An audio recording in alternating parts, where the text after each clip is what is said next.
Ang boses mo'y gamitin, karapatan ang kinin. Heto na ang pagkakataon para makibahagi ang boto mo. Makapangyarihan, kaya magsama-sama para sa bayan. Vote Pilipinas, kumilos na, magparehistro ka. Vote Pilipinas, makialam, makibahagi. Vote Pilipinas, magparehistro ka.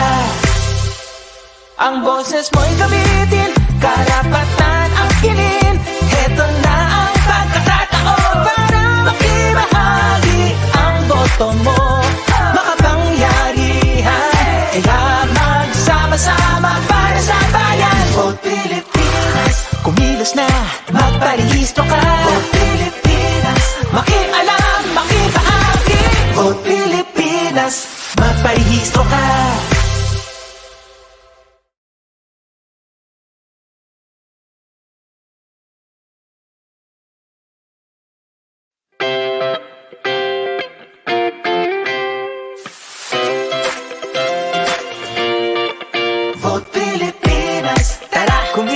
At makialam. Vote Pilipinas, para sa kinabukasan ng bawat isa. May pananagutan, alay natin para sa bayan. Ang boses mo'y gamitin, karapatan ang kinin. Heto na ang pagkakataon para makibahagi ang boto mo. Makapangyarihan, kaya magsama-sama para sa bayan. Vote Pilipinas, kumilos na, magparehistro ka. Vote Pilipinas, makialam, makibahagi. Vote Pilipinas, kumilos na, magparehistro ka. Vote Pilipinas, makialam, makibahagi. Para sa bayan, para sa bayan. Vote Pilipinas, magparehistro ka.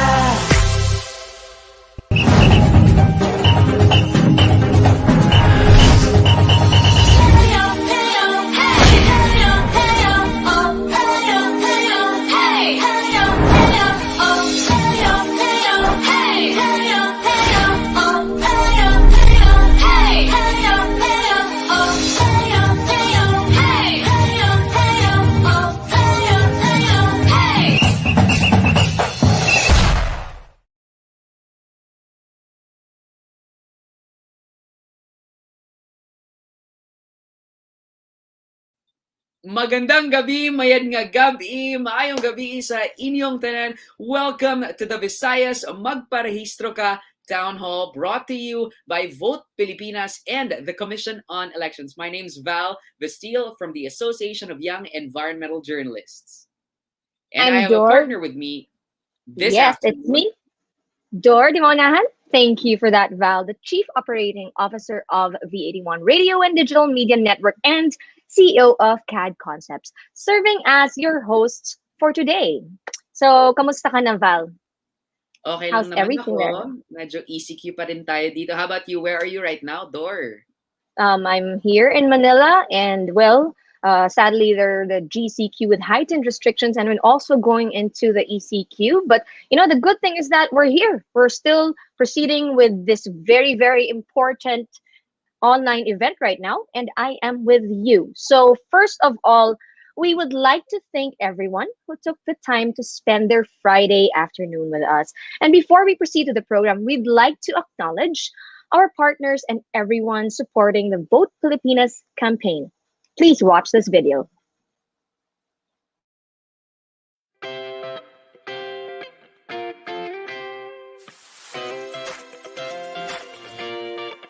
Vote Pilipinas, tara kumilos at makialam. Vote Pilipinas, para sa kinabukasan ng bawat isa. May pananagutan, alay natin para sa bayan. Ang boses mo'y gamitin, karapatan ang kinin. Heto na ang pagkakataon para makibahagi ang boto mo.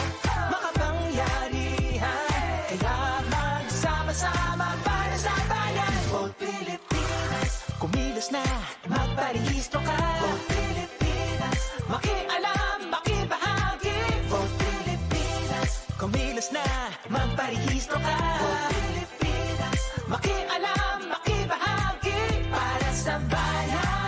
Para sa bayan. Vote Pilipinas, magparehistro ka.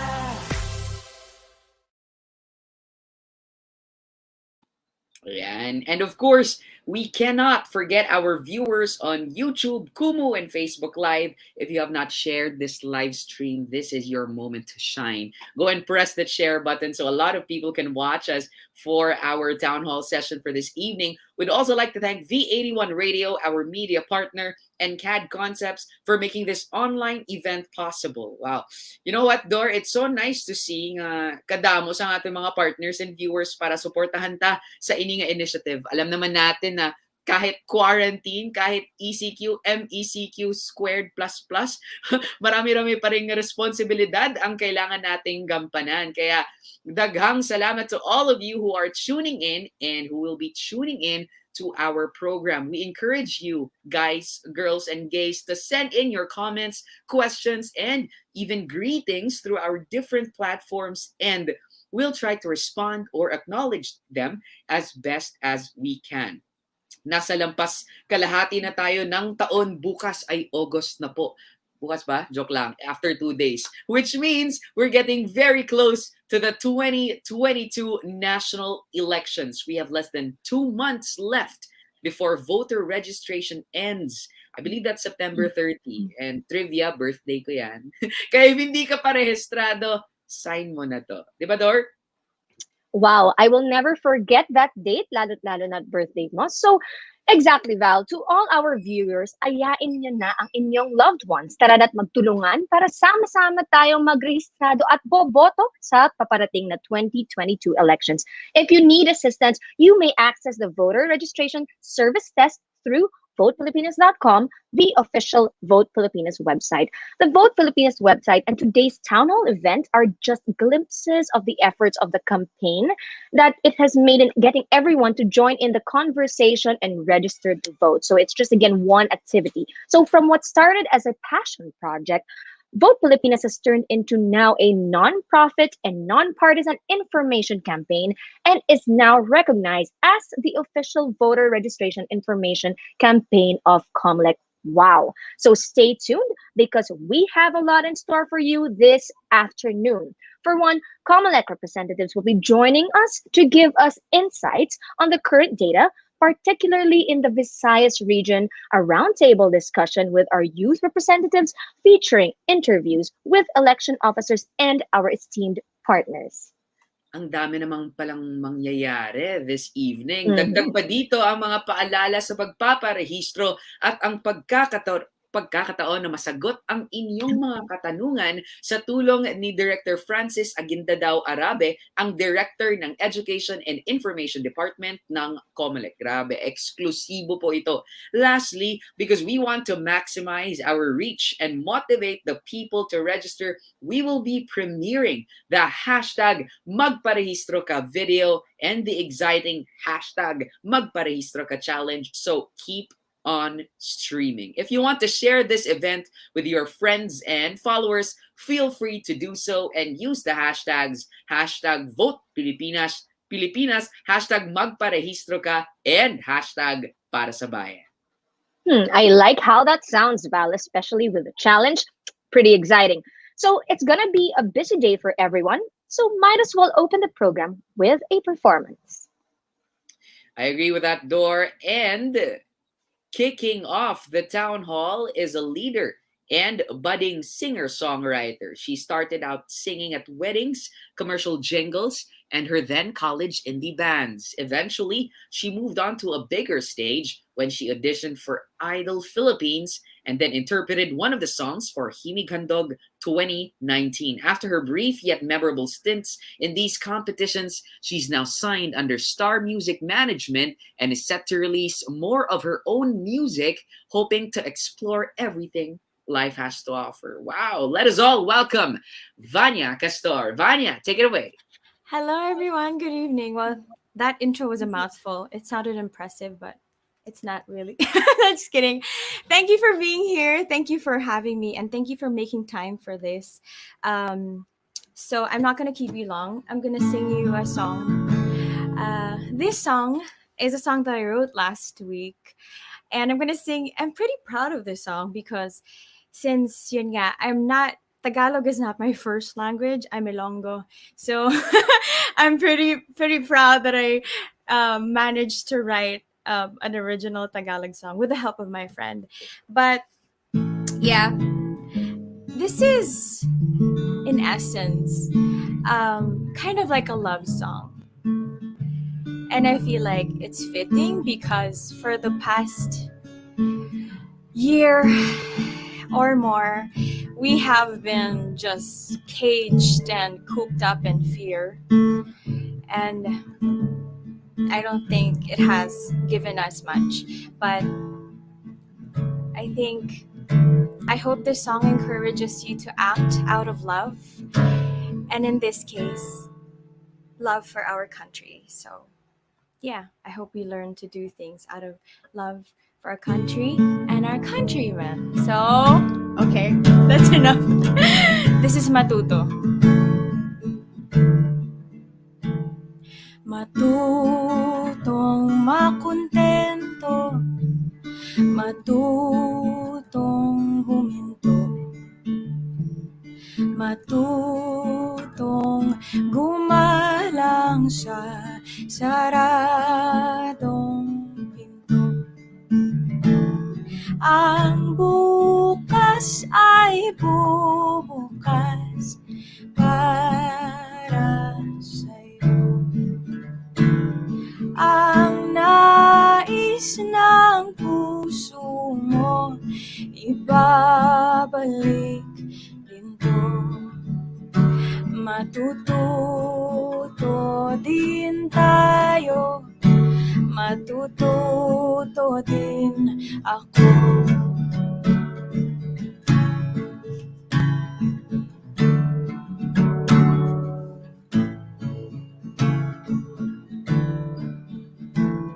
Ang oras ay kumakampi sa hindi nagmamadali. Di kailangang ipilit ang lahat ng naiisip.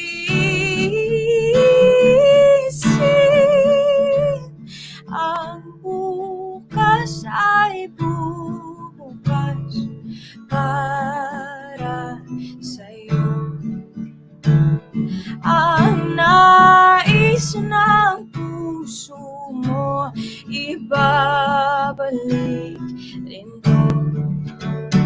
Matututo din tayo, matututo din ako.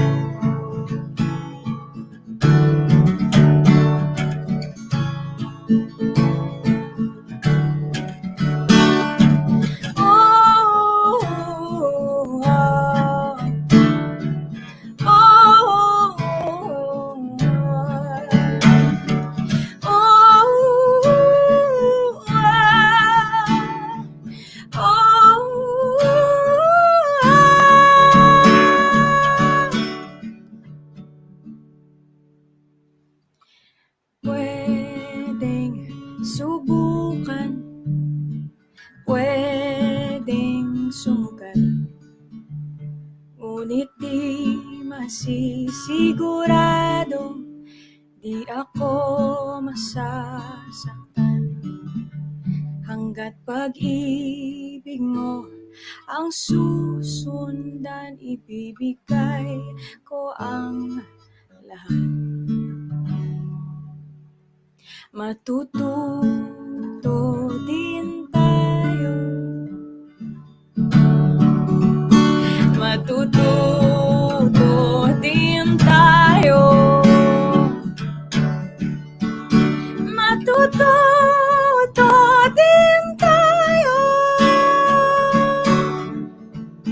matututo din tayo, matututo din.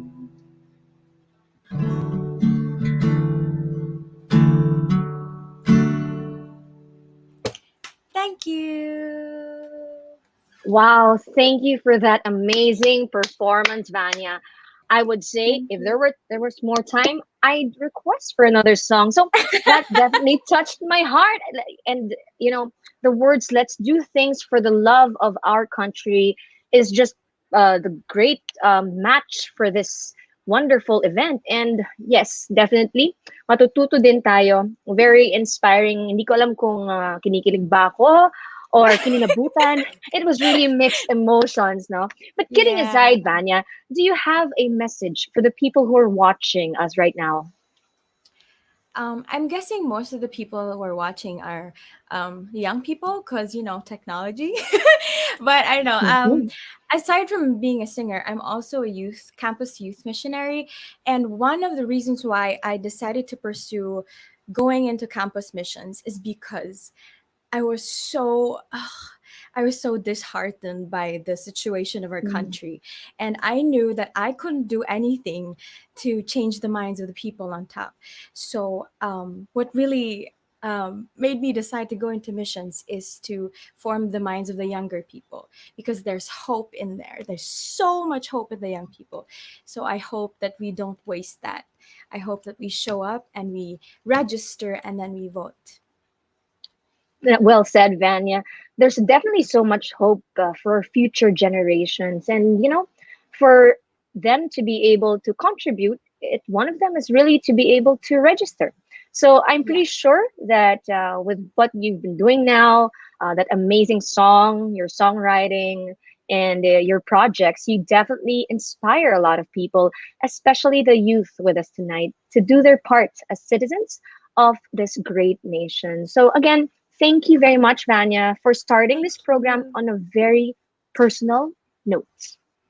So, with Vote Filipinas initiative, for sure madaming kabataan ang mai-inspire lalo na to register and vote. And there's no better person to talk about the importance of registering and voting than the very person who began Vote Filipinas, an impact entrepreneur and solutions architect serving as the Impact Hub's regional lead for Asia and the Pacific, the CEO of Impact Hub Manila, and the founder of Vote Filipinas. Please give it up for Miss Ces Rondario. Take it away, Ces. Thank you. Thank you so much to you guys and for opening us today. Sorry. Am I can you hear me? Vanya, thank you so much for that. You know, when we decided to work with the Commission on Elections, and when they graciously allowed us to also work with them, one of the things that we aligned with very well on was our commitment to reach the most number of youth and young people in the Philippines, especially to be partners with us in this cause of really just disseminating information and getting everybody on board. Because as we like to say, this isn't about parties, or this isn't about affiliations or alliances. This is really about the Philippines, and we hope that through these forums and through this platform that we've created, we are able to give the opportunity to be for everybody to be participative in the coming elections, right? Everybody has a chance, everybody has a way to be a part of it. You can volunteer, you can be a community partner of Vote Filipinas. You can help us with the many things that needs to be done, because as of today, it's July 30, guys. Officially, we're 2 months away from the deadline of registration, and I could not stress any more how critical it is for us to mobilize not just ourselves but the communities that we serve and we belong to, no, for us to show up, right? As kanina what was being mentioned, I think the greatest call for all of us is to show up, right? To show up not just for the registration and the elections, but to show up for the Philippines by coming prepared, by coming in with an understanding of what it is that we need to be participating of. It's not enough that we go to register. We need to understand, why we're doing this, and eventually when we end up when we go to the polls come May, why we're voting for the people that we're going to be voting for. So I want to first of all thank again the Commission on Elections and from the EID representative represented by our the wonderful Miss Frances Arabe. Thank you so much for making time, and and Commissioner Amy for gracing us this afternoon. To the OEOs that we will be spending time with this afternoon, thank you so much for giving us a glimpse of how things are where you are, and hopefully the ones who are watching us right now are able to learn how they can register. We have 2 months left, guys. Overall, give or take 60 days left before the registration closes. So I really hope that as we continue to have these formats of events, we're able to convince all of you to register and be part of the process. That's all. Again, thank you so much to everybody, to all our partners who came. I'm very excited to be hearing about all the initiatives that we're going to be coming up with, all the announcements. Please do stay tuned for the many announcements that we will be giving away this afternoon, this evening. And again, I hope you can all make it a point to register for the coming elections. The deadline is on September 30. For more information, please do visit votefilipinas.com, and we have prepared hopefully everything that you guys need to get you to register. Again, thank you so much. Welcome. Again, marami pong salamat sa lahat who made this event possible, to the team, and very excited for the next 2 hours of next hour of the program.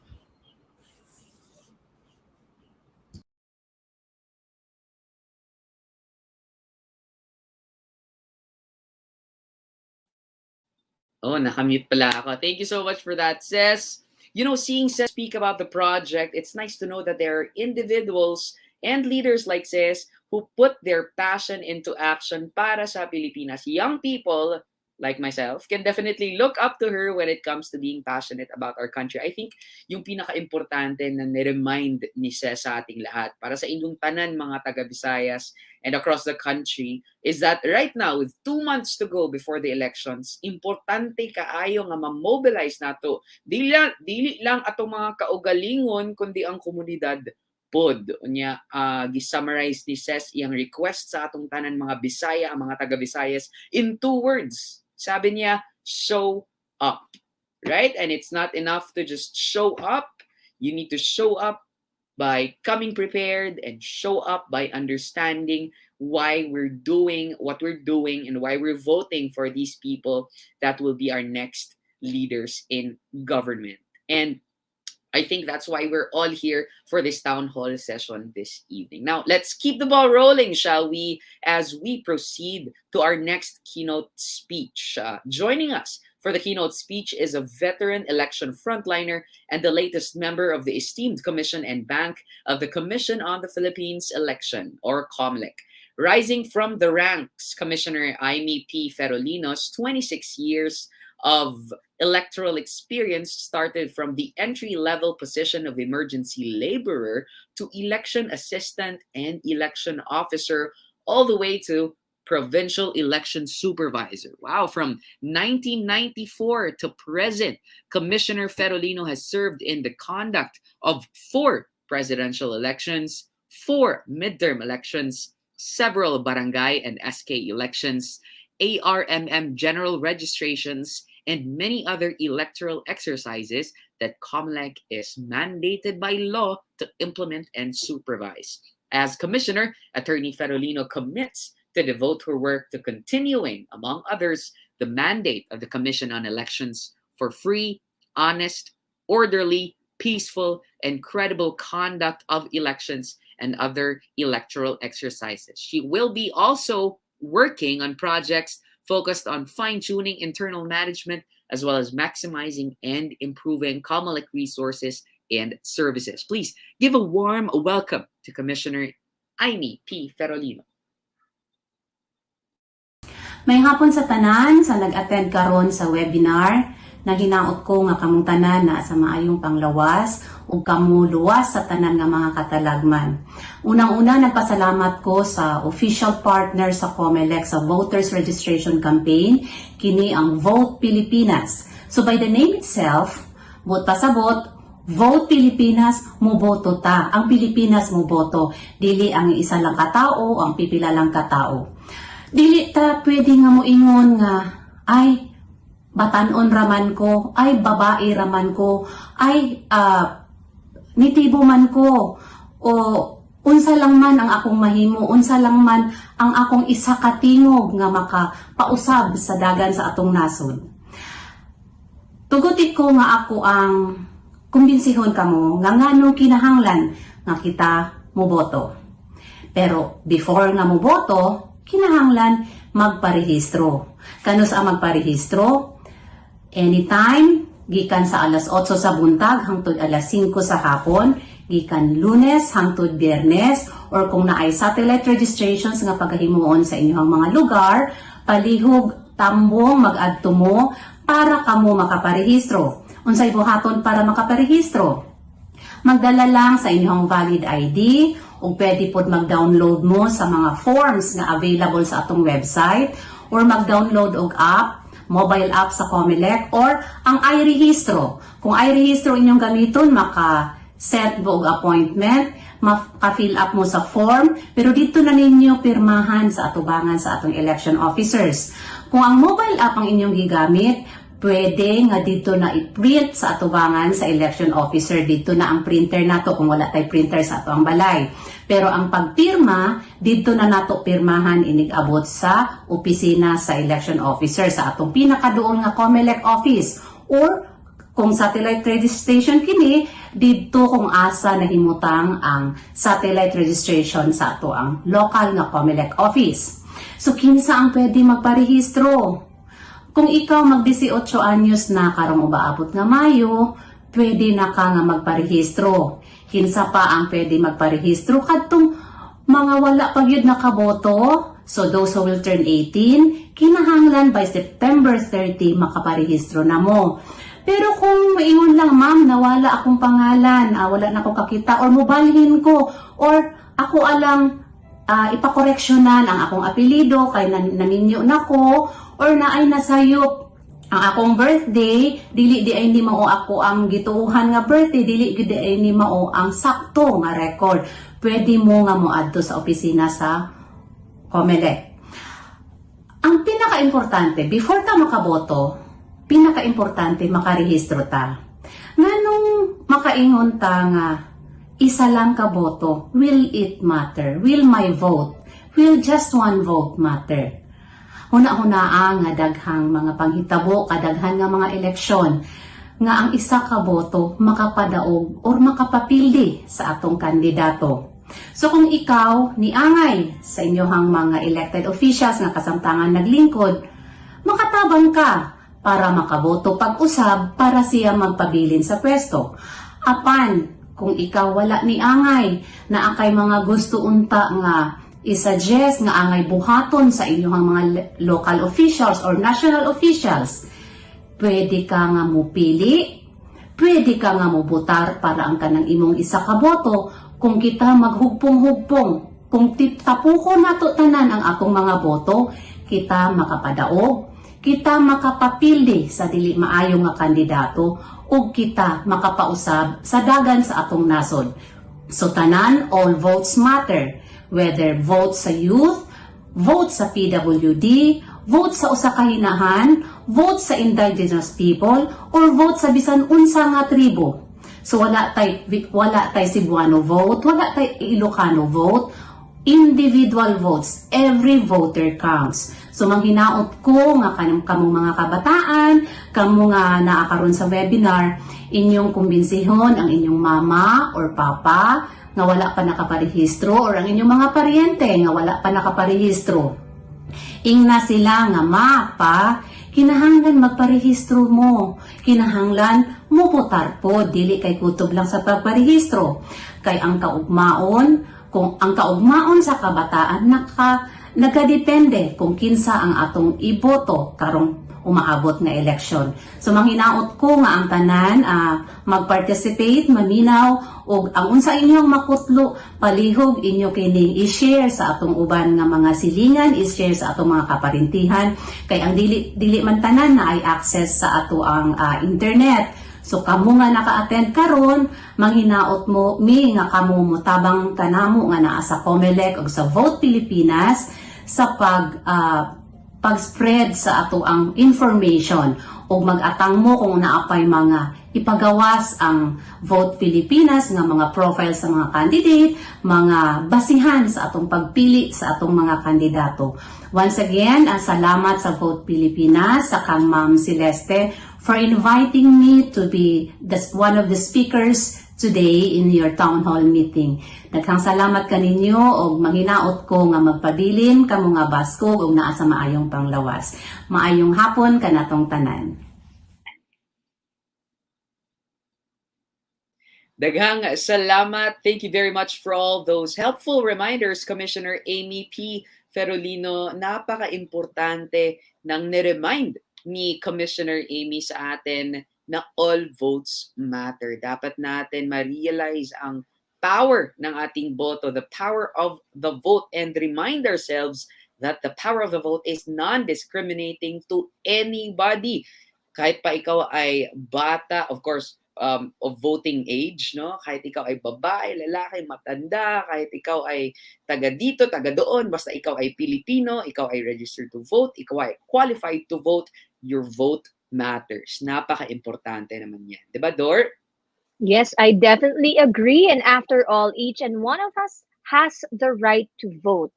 So, napakaganda. Marami pong salamat, Commissioner Amy P. Ferolino. So, for sure, gusto na malaman ng ating viewers kung ano na nga ba ang estado ng voter registration sa Visayas. For the 2022 elections, we now have more than 4,700,000 newly registered voters according to the Commission on Elections. Wow. And to answer our questions, we have Assistant Director Francis Aguinaldao-Arabe from the Education and Information Department of the Commission on Elections to talk about the current status of voter registration, this time in Visayas. Magandang hapon, Vote Pilipinas. Good afternoon, Dor and Bal. Thank you for having me today. Good afternoon, Director Francis. Thank you as well for joining us this afternoon. So we have some questions we'd like to ask, no? And I'm sure that these are questions that a lot of people will definitely be interested to hear answers to. And my first question would be, where does Visayas stand now in terms of voter registration? Visayas is doing great, Dor. The registrants are continuously coming in, and we expect to have more as we approach the deadline for the registration. Ganon naman talaga, no? As the deadline approaches, more and more people will be going to our offices to register. So okay pa naman, Visayas is doing okay in terms. Later on, our election officers will be talking in detail about how well they are doing with their registration. That sounds good, no? I mean, at least amidst whatever is happening around us, dumadami pa rin. So that's definitely good news. Thank you for sharing that. How about you, Val? Any questions you'd like to ask Assistant Director Francis? Yeah, bilang ako taga Visayas, I was born in Cebu actually. We'd like to know how many newly registered voters are there in Visayas, and how many more are we expecting? I have the data for this month only. So we have 53,990 just for region 6, 7, and 8. So that will show you more or less the figures that we get every month. But again, as I've said, we are expecting more for the next 2 months. So there will be a rapid increase in these figures. This is for new registrants. Iba pa po yung ibang services that we give. That's very interesting, no? So, since you mentioned, no, na talagang dumadami ang ating voters, how many more people do you think, Assistant Director, until we reach our target of 7 million newly registered voters? We're actually targeting 4 million. 7 million is like the totality. Yeah. So we have Okay. reached the 4 million already. That includes the SK registrants who are now converted to regular registrants. So na-reach na po namin yung target na 4 million. And overall would be 7 million. At this point, we have 5.2 already registered nationwide. So konti na lang siya. We have a little less than 2 million. And with the upcoming election registration board, yung mga nakasalang ngayon, over 800,000. So with that, we are very positive that we will be able to reach our target and even more. Grabe na 5.2, 7 Five- million, truly less than 2 million to go before we reach our 7 million target.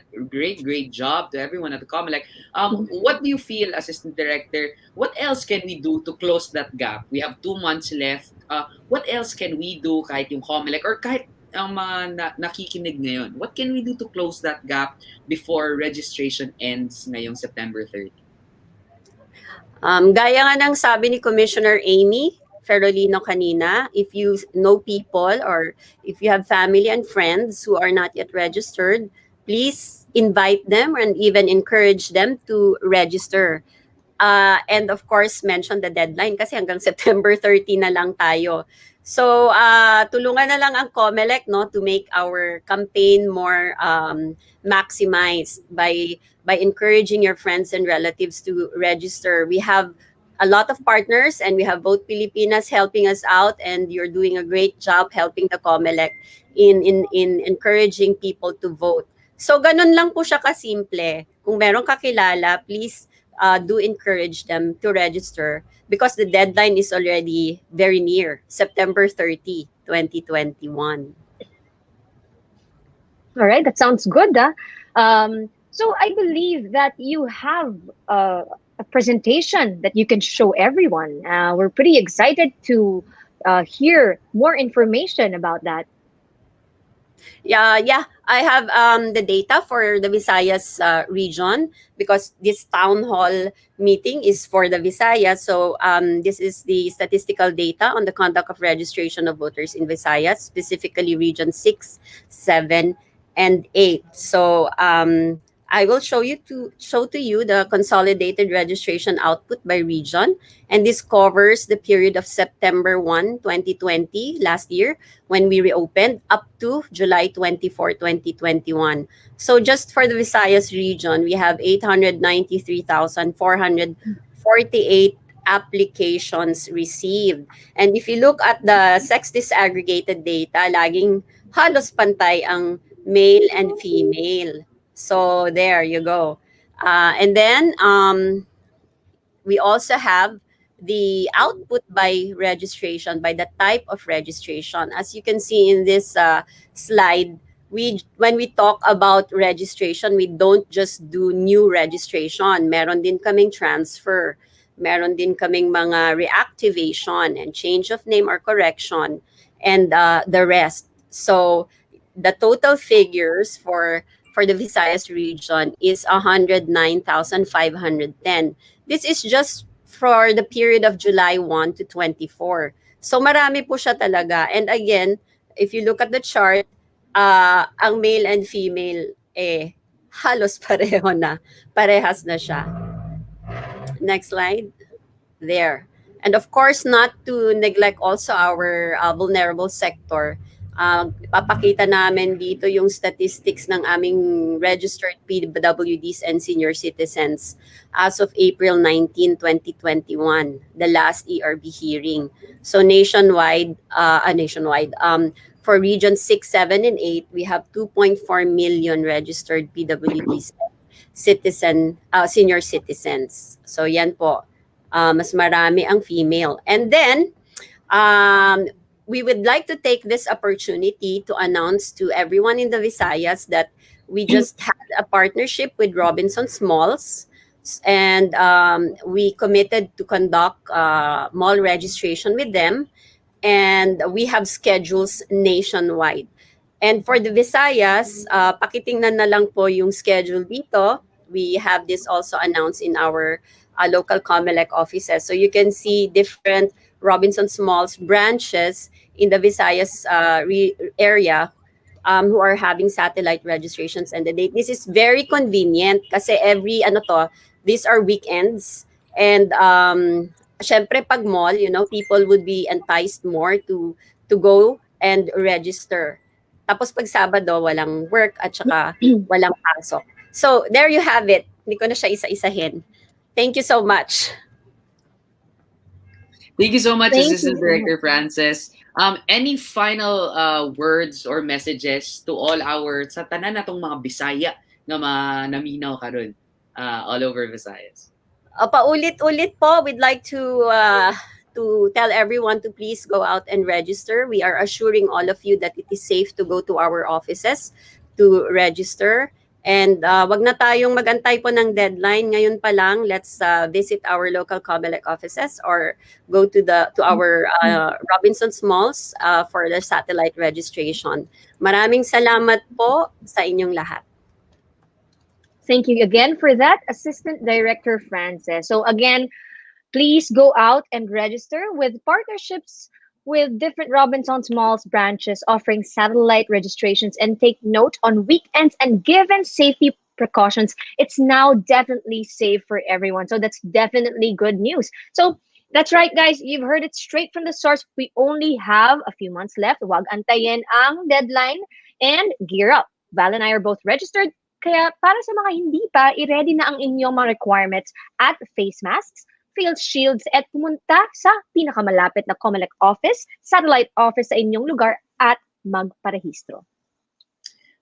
That's right, Dor. Now, for this segment, pagkakataon na natin para makakuha ng messages and reminders straight from our local election officers. Kaya tutok lang tayo sa ating screens para sa feature na ito. Aalamin natin ang best practices at ilan pang mga paalala mula sa ating local election officers. From Borongan, we have Maria Krishna Athena G. Elardo. From Calbayog, we have Dainty C. Calagos. And from Cebu City 1st District, we have Omar Sharif Mamalinta. We are very pleased to welcome you all at nandito sila ngayon with us. Good afternoon or good evening naman. Good evening po. Thank you for taking time to be with us today. Hello. Let's have our OEOs on board with us. Hello po. Maayong gabi, Sir Omar. Hello po, Ms. Dainty. And of course, I think we're just waiting for one more, si Ma'am Krishna Athena. I think she's gonna get on board. Wala pala siya. Okay, wala pala si Ma'am Krishna. Hope she's all right. Now, again, welcome Sir Omar and Ma'am Dainty. Thank you so much for setting aside time nga magkastinuryahay ta, mag-usap tayo about the upcoming elections. First off, just for a quick discussion, pwede niyo pong ikwento kung paano niyo ginawa o inayos ang inyong registration services in your specific districts, lalo na't marami na pong naging restriction ngayon dahil sa COVID, 'di ba? 'Di ba? Ang daming bawal, ang daming kailangan pagtuunan ng pansin. So how has it been in your areas in terms of registration services? We begin siguro with Ma'am Dainty. If you could unmute na lang siguro muna, Ma'am Dainty. We have the same problem. Oo. Wala pang audio ata. Right. We'll get back to you, Ma'am Dainty, kapag naayos na yung audio nyo. But for now, let's listen to Sir Omar. Sir Omar, what's up? What's happening? Paano nyo na maneuver at na-navigate inyong registration services, lalo na sa oras ng pandemya? Sir Omar. Pa-unmute na lang po, Sir Omar, as well. Ayun, can I hear you, Sir Val? Can you hear me? Yes, definitely. So, magandang gabi sa lahat. Mayong gabi sa tanan sa atong listeners and viewers. Well, basically, Sir Val, we practice yung ano natin yung website. Meron tayong iregister.comelec.gov.ph at yung mobile app wherein ang mga applicants can get in touch with that, and then before coming to the office, of course, they have to fill out the forms and print that out. So, meron namang mga instruction na nakalagay doon. So, all they have to do is to submit in the office. When we talk about iregister.comelec.gov.ph, yun yung by appointment. So, mean to say, kailangan pa ng appointment para pumunta sa opisina. But then, if they want to have this, yung ano lang mismo yung form, pwede lang yung comelec.gov.ph, so they can print the form and then come in the office as walk-in client. So, tinatanggap din po natin kasi hindi naman lahat merong may computer, di ba? So, we cater everything para lang dumami po yung ating number of registered applicants. And of course, we follow yung health protocols, wearing of face mask and face shield, then maintenance of social distancing at least 6 feet, di ba? And then we provide alcohol and hand sanitizers to our applicants. And before coming in, one at a time, meron po tayong foot bath to make sure talaga na, ma-prevent yung pagpasok ng itong COVID-19 virus. And yun po, we make sure na well-disseminated information regarding sa voters registration.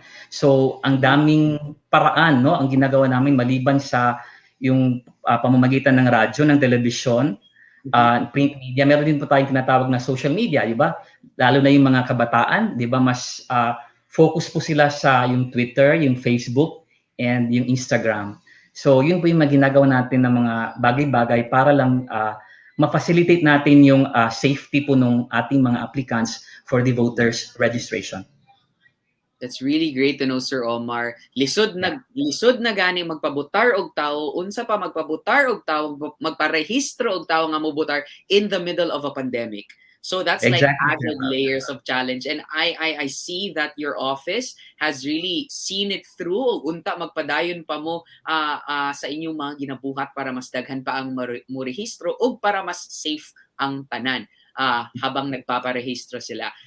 Let's go back to you, Sir Omar, later in a while. But let's jump into Ma'am Dainty. Ma'am Dainty, ayos na ba yung audio natin? And of course, nandito na po si attorney to join us. Ma'am Dainty, Sir Omar said that they are using websites. Meron silang website access to register to vote. How is it with you at your district, dyan sa Calbayog?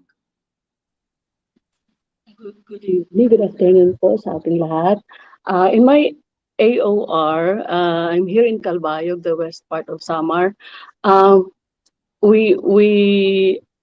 Sinisiguro ko po na active ang office namin sa social media kasi di ba yun in na ngayon, and then because of this pandemic, before we could register mga 300 applicants, but now nag-lessen na po siya daily. The maximum is mga 200 applicants lang ang napaprocess.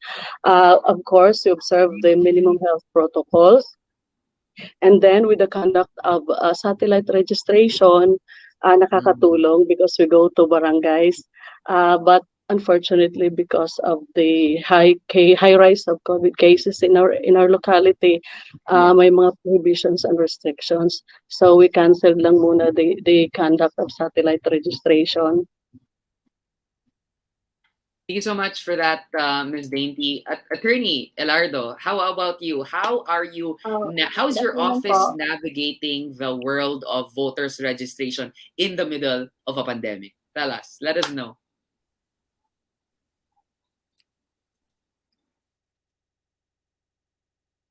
Mukhang challenging nga talaga yung internet connection nating lahat. Yun talaga, we are powerless over our internet connections. But I'm sure Attorney Elardo will join us in a while when her connection works out. No, very important, I think, that Ms. Dainty and Sir Omar had mentioned about really integrating digital access right now, because a lot of people are online, but the challenge is not everyone is online. Hindi po online lahat. Kaya it's good that while we ramp up our online strategies, there are also complementary offline activities and initiatives that your respective offices are doing, and that's really great. Now, this is marami sa ating mga viewers ngayong gabi ay kasama sa youth sector. Tayo mga kabataan katulad ko, mga 17 years old, joke lang, katulad ko. No, joke lang. We have many youth viewers right now. Sa tingin niyo po, sa inyong, you are the experts in the field. Ano po ang magagawa natin upang maparami pa natin ang magpaparehistro, especially sa mga kabataan na pwede pang magparehistro? We'll start with you, Ma'am Dainty. Hello, oo. Yun po yung sa amin. I always see to it na active kami on social media. We answer queries immediately dapat. And then we post post to social media for information dissemination, and then we take the suggestions, take note the suggestions of the public. Naku, nawala po And ako, then sorry. because yung aim po namin dito sa Comelec 𝐕𝐴LBAYG is that maging Comelec office kami na very accessible sa public.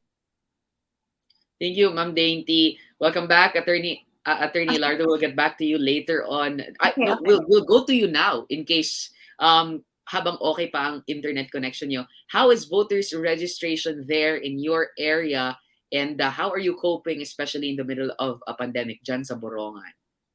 Bale, simula po nung nagkaroon ng pandemic, yung registration po namin, nandun na po sa baba. So, hindi na po inaalaw ng munisipyo na umakyat po yung mga voters, yung mga nagpaparegister.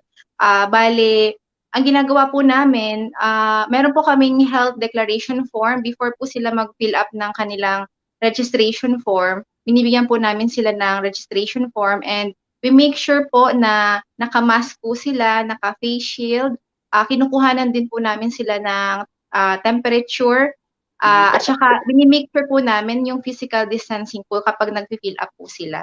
So, yun po yung mga ginagawa namin sa gitna po ng pandemic. Patuloy lang po yung registration, pero sumusunod po kami sa minimum health protocol. That's really good to know na patuloy pa rin ang ating mga ginagawa so that people will be able to safely register. Attorney Elardo, before I go to Sir Omar, no? Attorney Elardo, how are your engagements with the youth, especially? Paano nyo nira-ramp up yung voters registration nyo para sa mga kabataan? Para po sa kabataan, meron po kasi sa Comelec na bago pong programa, yung mobile app po. So, bali ito siya,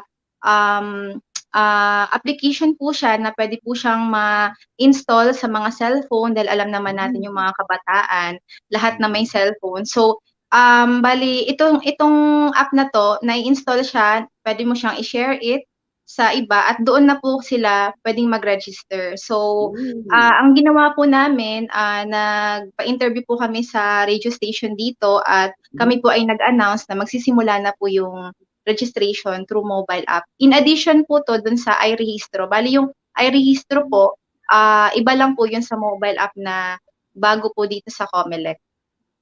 Anong pangalan ng mobile app, attorney? Like, anong pangalan para isa-search ng mga participants na, ng mga listeners natin, saan nila mada-download itong app? Mada-download po nila to, punta lang po sila sa election office po sa kanilang munisipyo, at doon po nila kukunin yung app na to sa mga empleyado, sa mga election officer. Tapos doon po sila, voters registration app po ito, mobile app. So, pumunta lang po sila doon, magpa-share it, tapos doon po sila pag na-share it na po sa cellphone nila, doon po sila mag-fill up ng kanilang information para po pagdating po dito, pag na-fill up po nila yung kanilang personal information doon sa mobile app na yon, magge-generate po yun ng QR code. Tapos pag dumating po sila sa amin, i-scan na lang po namin yon, tapos magge-generate na po yun ng personal information. So, hindi na po magtatagal yung mga kabataan sa aming opisina, so that mas safe po sila sa COVID-19. Yeah. So, hindi na po matagal yung interaction ng Comelec employees at saka doon po sa mga youth. Yun po yung kagandahan doon. Tama, ang ganda nga, ang daming paraan kung paano mag-register ang ating mga kabataan in ways that they can understand and that will reach them. They have more access to these apps, no? Napakaganda na mapakinggan ang mga inisyatibo ng inyong opisina. At sana this will inspire other OEOs and other offices who will do the same as well.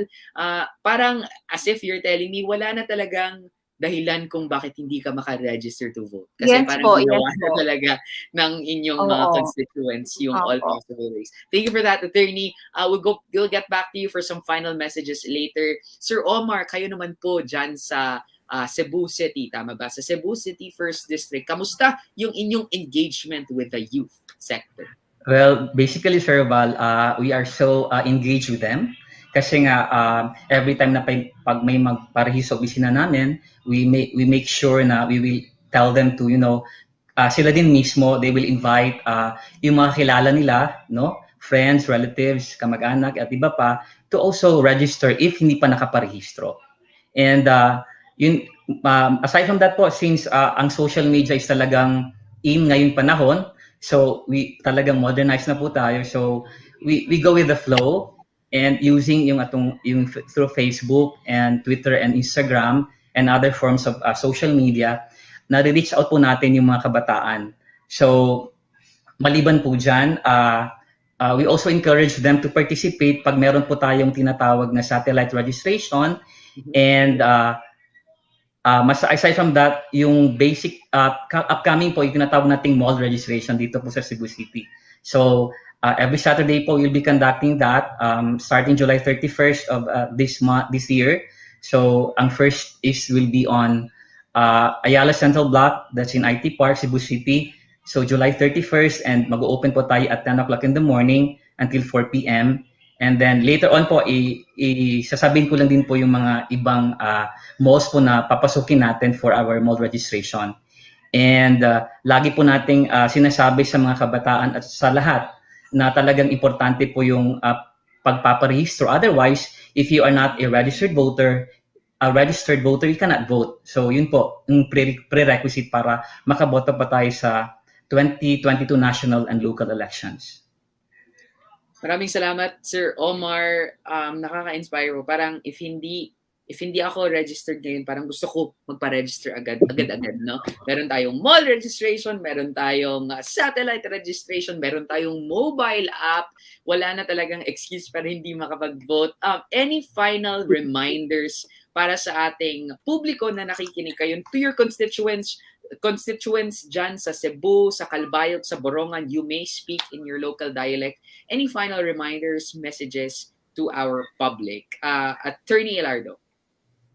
Bali, ang message ko po mga taga-Borongan, bali, ini-encourage ko po kayo magpa-register or kahit na anong transaction, magpa-transfer, change of name, correction of entries, until September 30 po ang deadline. So, ini-encourage ko po lahat ng mga taga-Borongan na magpa-register at exercise po natin ang ating right to vote at makialam po tayo sa pagpili po ng ating mga leaders. So, yun lang po. Maraming salamat, Attorney Elardo, and congratulations kay 𝐕𝐎𝐓𝐄 from Borongan, sabi ni Bining Pilipinas. Okay. Anyway, Attorney Dainty, how about you? Any final remarks or reminders to your constituents in Calbayog? Our local hashtag dito po is magparehistro mientras temprano. That is our call to the people of Calbayog nga ayaw na kay pagpaabot sa deadline, kay usually pag deadline kadamo na sang tao. Magparehistro mientras temprano habang maaga. In-encourage naman ang mga tao sa Calbayog. And then if may ka mga inquiries, na-reply kami dahil sa namon Facebook social media account. Ayaw la po kam pagpakiana. And then on personal sa Comelec Calbayog, ma-reply dayon sa iyo mga inquiries. Damo nga salamat sa ating tanan. I love the hashtag so much. Hashtag rehistro mientras Mientras temprano. temprano. Register habang maaga pa. Go, go, go, go. Okay. Para sa ato mga Bisayang dako, mga Bisdak, Sir Omar, go ahead sa mga taga Cebu City District 1. Alright, Sir Val. Atong giawhag ang tanang naa sa Cebu, no, in Region 7, to please participate, go out, and then register. Mintras taas-taas pa atong time because we only have about 2 months before the deadline, which should be on September 30, 2021. So, hinaut unta nga madungo atong tingog pinaagi sa atong pagpirehistro una, and then later on we will vote this coming May 9, 2022 national and local elections. And before na ko malimtan, no, sa Cebu City 1st District and 2nd District, doon na tayo ipahigayon nga mall registration. So I have to state this in particular. So again, July 31, 2021, naata sa Ayala Central Block, IT Park, Cebu City. And then in August 7, as well as August 14, naata sa Ayala Center, Cebu. And then on August 21, 2021, balik na punta sa Ayala Central Block in IT Park. And from August 28 and also September 4, doon natin ipahigayon nga mall registration sa SM City, Cebu. And that would be for the North and South districts. And then by September 11, September 18, and September 25, doon na tayo satellite registration, mall registration sa Robinson Cybergate. And this time again, North and South districts ang atong i-accommodate. And then last but not the least, by September 27, 28, 29, and 30. So hinapos na, no? That will be another mall registration in Robinson's Galleria. So inaut unta nga nakatabang ni ninyo, kami na mo'y nagpaduol, no, to make it more convenient na makaparehistro ta. So mao na nga atong ibutang sa mga malls. So I do hope and pray that you will really take this opportunity to register and vote wisely this coming May 9, 2022 national and local elections. Maraming salamat po. Daghang salamat, Sir Val. Daghang salamat, Sir Omar. And maraming salamat po sa inyong tatlo. Nawala ito si Attorney. Pero maraming salamat sa inyong serbisyo, Ma'am Dainty, Attorney Krishna, and Sir Omar. Mabuhay po kayong lahat at patuloy tayo hanggang September 30 sa efforts natin para magpa-register yung ating mga botante. And of course, to have more responsible voters leading up to May 2022. Maraming salamat po. Daghang salamat sa inyong tulo. Now, I'd like to call back on the front stage my beautiful co-host because she will be introducing a very important person who is also with us for our town hall to give us some very inspiring remarks as well. Dor, are you there with us? Hello, Dor. Hey, Val. So thank you to my very handsome co-host as well. And yes, I will be introducing someone very important. Although I'd like to say, no, Val, nakakatuwa yung impormasyon kanina na naipahiyag na nila Ma'am Dainty, Attorney Krishna, and Sir Omar, no? And to our viewers, by the way, before we proceed, we hope you're still with us. So please bear with us a little bit more. Keep on sending your questions because we will be addressing them in a few. Pero bago nga yan, we have a very special guest who has a message for us. So our special guest started her career as an artist, print ad and runway fashion model, endorsing products and designers in the Asia Pacific. After high school, she made the natural transition as a radio jockey and TV host. She became Miss Cebu in 2016 and used this platform to empower the youth and women through weightlifting and marine conservation and cleanup projects by free diving. She is a 2-time TED Talk speaker, event host, certified yoga teacher, barbell coach, and 2 free diver. She continues to uplift spirits through online diet and fitness coaching and workshops at Babbeeboob's Beauty and Fitness Consultancy. During the pandemic, she released her music on Spotify and is currently studying health science at the University of South Australia. Allow me to introduce our speaker, Miss Rain Baljak. Take it away, Rain. Maayong gabi, fellow Filipinos. First, before I start, I would like to express my thanks to Vote Filipinas for having me as a speaker in this very important event. So my name is Rain Baljak, and I am from Cebu. I was born a woman, and depending on where you are in the world, women face gender inequalities. Throughout history, only men carried the right to vote. Has anyone heard of the suffragettes? A suffragette was a member of the notoriously resilient women's activist organization in the early 20th century. They fought for women's rights to vote in public elections.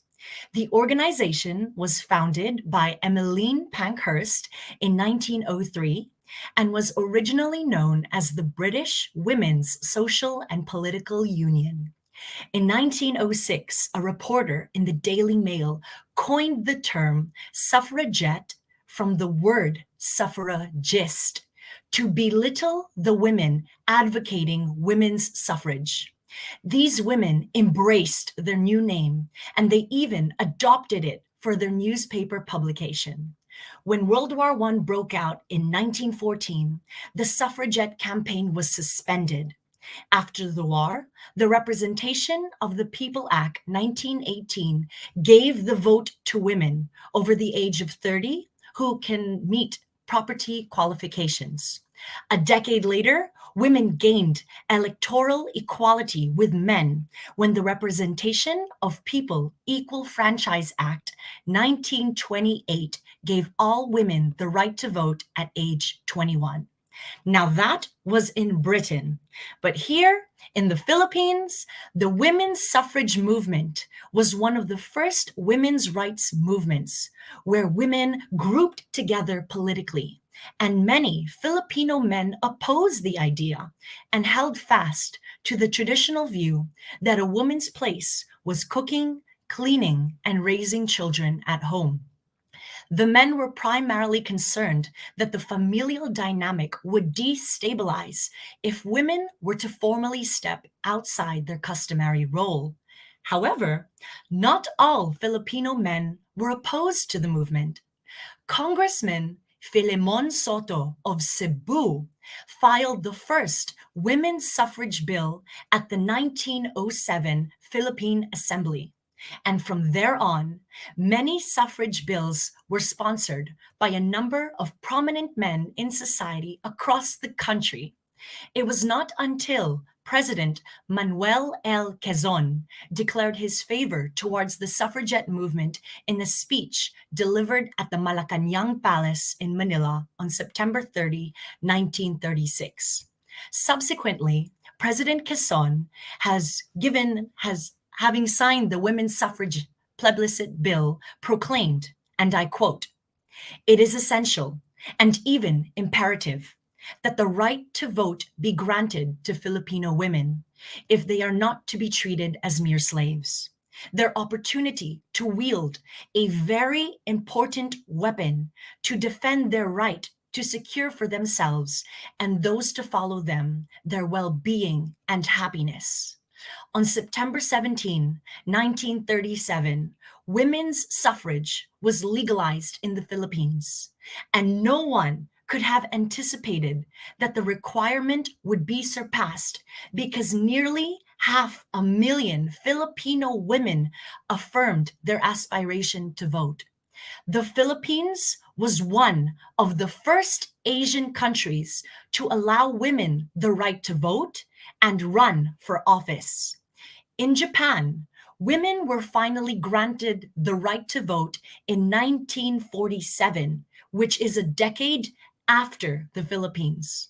A lot has changed in 100 years. Like, who would have ever thought that the first Olympic gold medal would be won by a Filipina in weightlifting? I have worked with Hidilyn Diaz, and her strength and courage is an inspiration to us all. Just like Hidilyn and the suffragettes, we must fight long and hard for what we believe in our own way, like a drop of water into the vast ocean.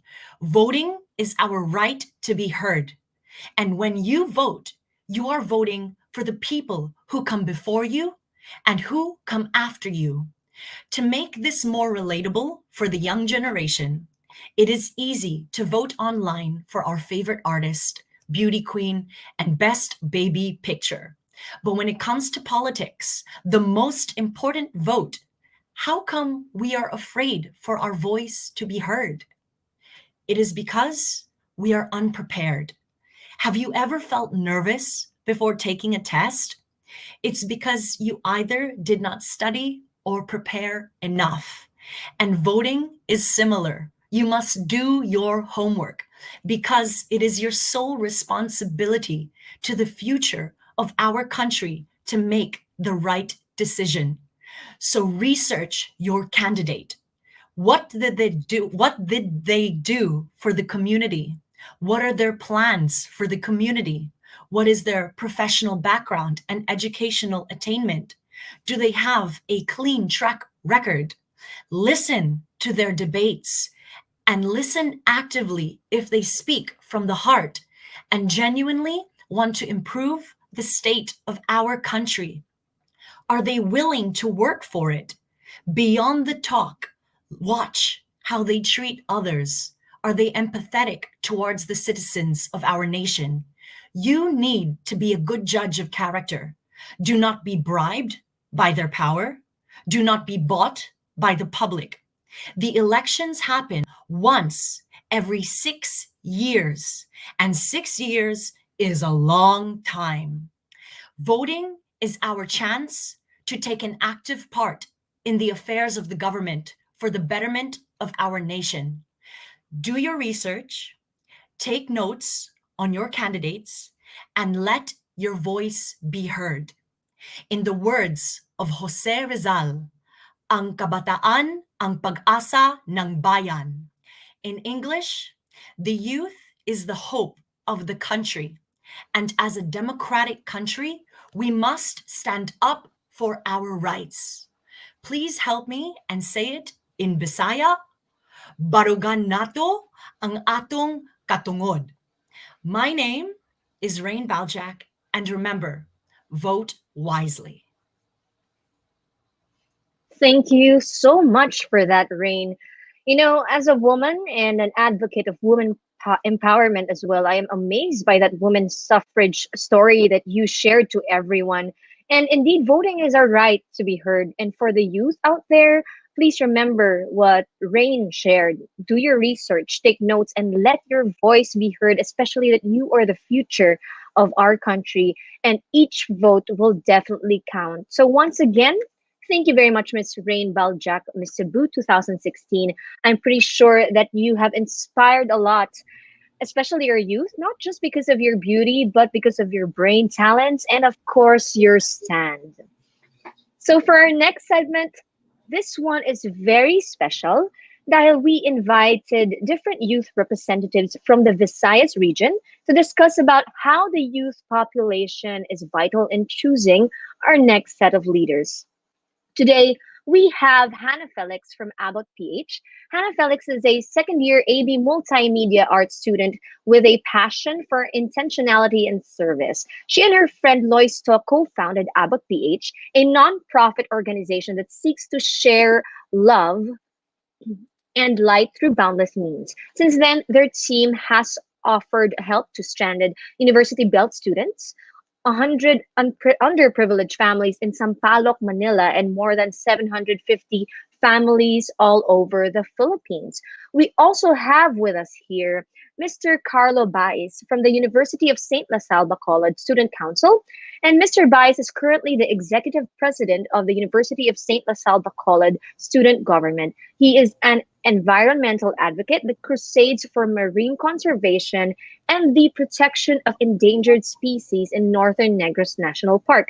Together with his colleagues, he co-founded the Northern Negros Youth Initiative, intending to help the most vulnerable sectors in our society. Right now, he volunteers at the Center for Research and Engagement for the Citizen Research. Joining our panel for this evening, we also have Janelois Bailon from Union of Progressive Students of UP Cebu. Janelois Bailon is an incoming fourth-year student at the University of the Philippines, Cebu. She is currently undertaking a Bachelor of Arts in Communication with a focus on integrated marketing communication. Aside from being the current chairperson of the Union of Progressive Students, she also takes part in advocacy and related works in the community.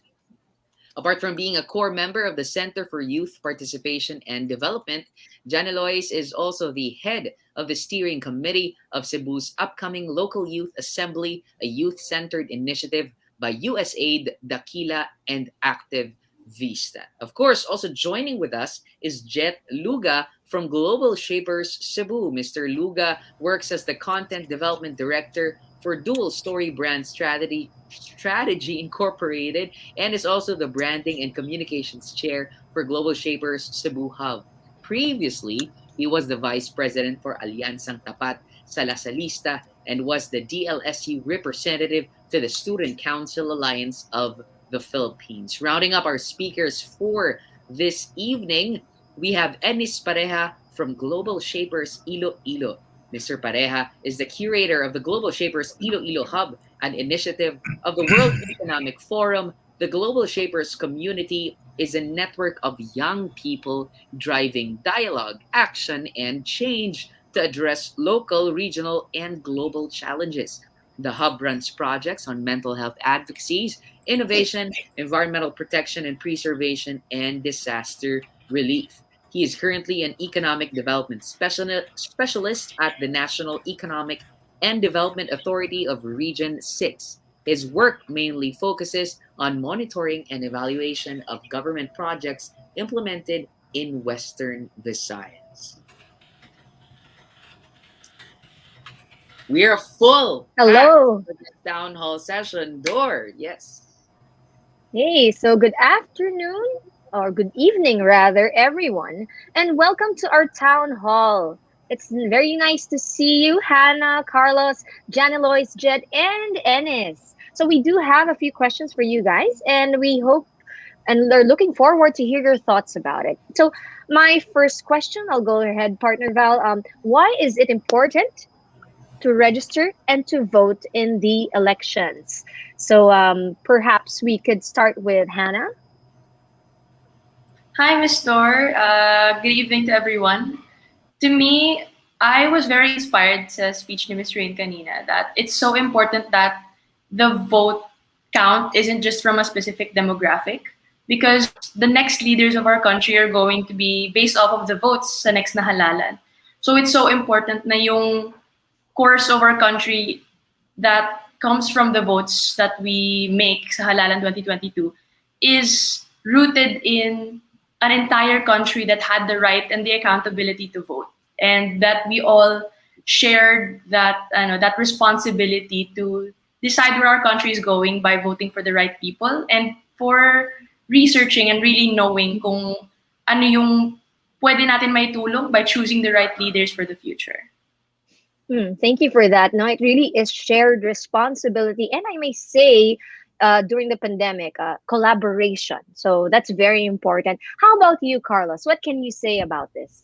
Hi, good afternoon, everyone. So during this pandemic, we have seen the realities of our communities, and we have seen how our elected leaders perform in our communities with their purest intention. So coming from a youth sector, specifically in our school organization, if we wanted to be represented, especially with our rights and welfare, we need to choose a leader that will represent us, not just only in our locality, but of course in the national levels. So if you want to be represented, it is important for you to register and to vote for this national election, because we are not just only fighting for our rights and welfare here, but we are fighting for the good, for the common good of our country, which is the Philippines. So I think that's it. So it's really important that we register for this coming election so that we can be represented in the national level. Okay, thank you for that. Of course, before we can actually vote, we need to register, and that is where we can actually do our right and also have our voices heard through our votes. How about you, Ms. Janelois? Hello, good evening, everyone. So I guess majority of our speakers a while ago, and even my fellow youth members just now, have already mentioned the essential reasons behind the need to register yourself. So maybe I'd just like to emphasize the part on the shared responsibility, as well as the idea that the power and the politics of everything that's happening in our country isn't just going to be in the hands of a few people. It's basically everyone's responsibility. It's everyone's need to register to vote and all of those. It's a mandate for us as Filipino citizens, not just as part of the youth, and it should be embedded that the what's going to happen in our country is our it lies upon us. It's not just it doesn't lie within just a few people. It's everyone's job. So that's it. I just like to emphasize that part. Thank you. Thank you. I totally agree because even if there are leaders who represent us, of course, it's our choice. It's the youth choice. It's everyone's choice. So thank you for reminding that it is indeed a mandate. And then let's now move to Jet. Jet, any inputs on this? Yeah, so just to echo the sentiments of my fellow youth members, there's one thing that I want to emphasize, that a lot of people often get this conception about the misconception of the government, wherein it's merely composed of people who are in power, the politicians who hold office. However, the government is actually composed of two parts. There is the governed, the politicians who are in office, and there are also the governors, the people who are in office, and then there's also us, the citizens, the governed. So a government cannot function without those two parts, and us being the governed as citizens under a democracy, the bare minimum of our roles in participating in this government that we are a part of, the bare minimum duties is to actually participate in the actual voting process. And that starts by registering, that's going to the polls and actually voting, and more than that, actively campaigning for the platforms and the principles that we believe should win out during the democratic process. So more than anything, like, it really is the base responsibility for us as citizens to participate in the democratic process of voting. I really like that, no? And of course, I believe that everyone, the youth, should know. And yes, you're correct, no? Correct the notion that it's only those people in power. After all, it's two groups, the governors and us, the citizens. And being a democratic country, therefore, we should exercise our right to vote. And that was exactly what Mr. Jet echoed earlier with what everybody has said. And of course, let's hear, last but not the least, from Ennis. Hi, good evening, everyone. First, I would like Evening. to emphasize that it is not enough that we register for the elections, but we must also go out and cast our votes. And these two must go together, the registration and the actual casting of votes. Secondly, just like what the others have said, our vote is our voice and a right to choose our leaders. And if you don't vote, someone else will make the decision for you. And lastly, the right to vote, although this is not compulsory, it is intended to ensure that the people are engaged in the nation building and to sustain the country's political system by making sure that the power of the government or the authority that is given to the government is with the consent of the people that is governed. Thank you. Thank you very much. So yeah, I do believe, no, it's not enough that we register, not just enough that we put our names and all of our information in pen and paper. It's different if we put ourselves into action and cast out our votes, which are also our voices. Because you know what, if we don't vote, yes, definitely someone else will make that decision, and we don't want that because we are a democratic country. And of course, that is also how we are going to sustain our country. So again, wonderful, and thank you very much, Hannah, Carlos, Janilois, Jet, and Ennis. So now let me ask you, Val, do you have any interesting questions? Because there's a lot I'd like to ask, but maybe you have something you'd like to ask first. Yeah, it was very interesting when Jet mentioned the part about the governor, the governed and the governed, that part right there reminds me a lot of a constitutional provision. So sovereignty resides in the people, and all government authority emanates from them. And I think that's why it's important to go out there and register to vote. And I think I resonate with everything that Hannah, Carlos, Janilois, Jet, and Ennis had said. And now it's important that we transition the conversation on the youth vote. There are over 20 million, there can be over 20 million youth voters. The youth bloc is powerful enough to bring someone, to catapult someone to the presidency. I ask this question now: what do you think is the role of the youth in elections? and in nation building? Because that's a big number. I don't know, my math is bad. I'm a mass comm graduate, so wala talaga akong alam sa math. But I do know that we have over 20 million potential youth voters. That's something we can take advantage of. Our current president won with 16 million votes landslide. That's less than the potential youth population who can vote. Now, let's talk about that. What's the role of youth and young people in this upcoming elections and in nation building as a whole? Let's start with Janela. I think if you would ask me, more than just the number, I think the role of the youth in the upcoming election is to serve as the fresh slate, the fresh start, the cohesive bond to all of these cluttered ideas, and basically the force, basically to cohese all these force together. Because yes, we have these voters from other age brackets, but they've already been voting for past elections, and yet we're still presented with this same old problem. So I guess more than just the number, the youth's role in this upcoming election is to provide that fresh take from our perspective, why we believe this person should win or this campaign should be forwarded. Basically that, like, I don't think it's just a matter of number, but also a matter of what the youth could really bring into the table. Grabe no, and if we take advantage, if we realize and acknowledge the numbers, and also take advantage of what Janelle was trying to say, na this is fresh slate, tabula rasa. These are fresh eyes. Let's have enough voters to know what they want, to know who they want to serve them, no? And the youth has that fresh take and fresh perspective, and I think that's a great mention there. How about you, Ennis? How do you feel about youth participation, especially in the upcoming elections? Well, I always believe in the power of the youth, the dynamism, the creativeness, the innovation. It's very powerful, especially the educated youth. And these are the people who will or is already shaping not only the nation but the world. And while we may not always agree on some issues, the youth should always be heard, especially on issues that will certainly affect their future. And in an era of technology and the World Wide Web, information becomes more accessible and we reach more people just in the tip of our fingers.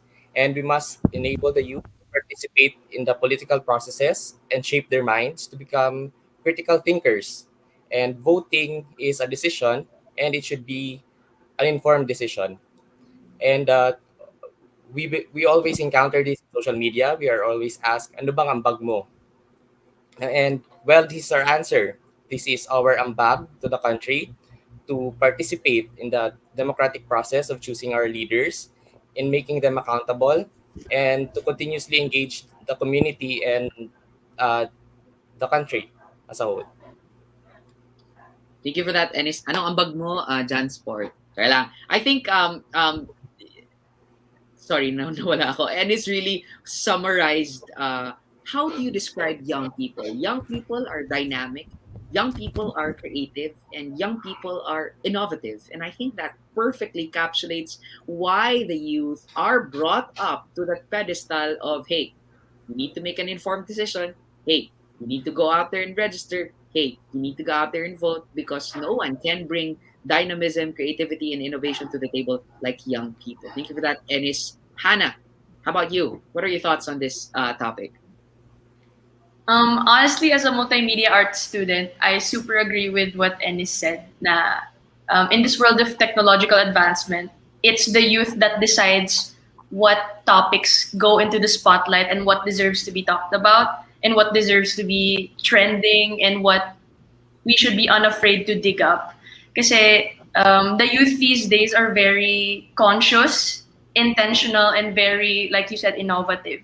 So we find new ways to spread information farther. There's TikTok, there's Facebook, there's Instagram, stories, YouTube, everything. There's a million ways to bring important topics to the spotlight. And I believe that the youth is so digitally articulate in this sense na parang we're all the more advertising the democratic process kasi the freedom of speech hasn't been more free as it is today.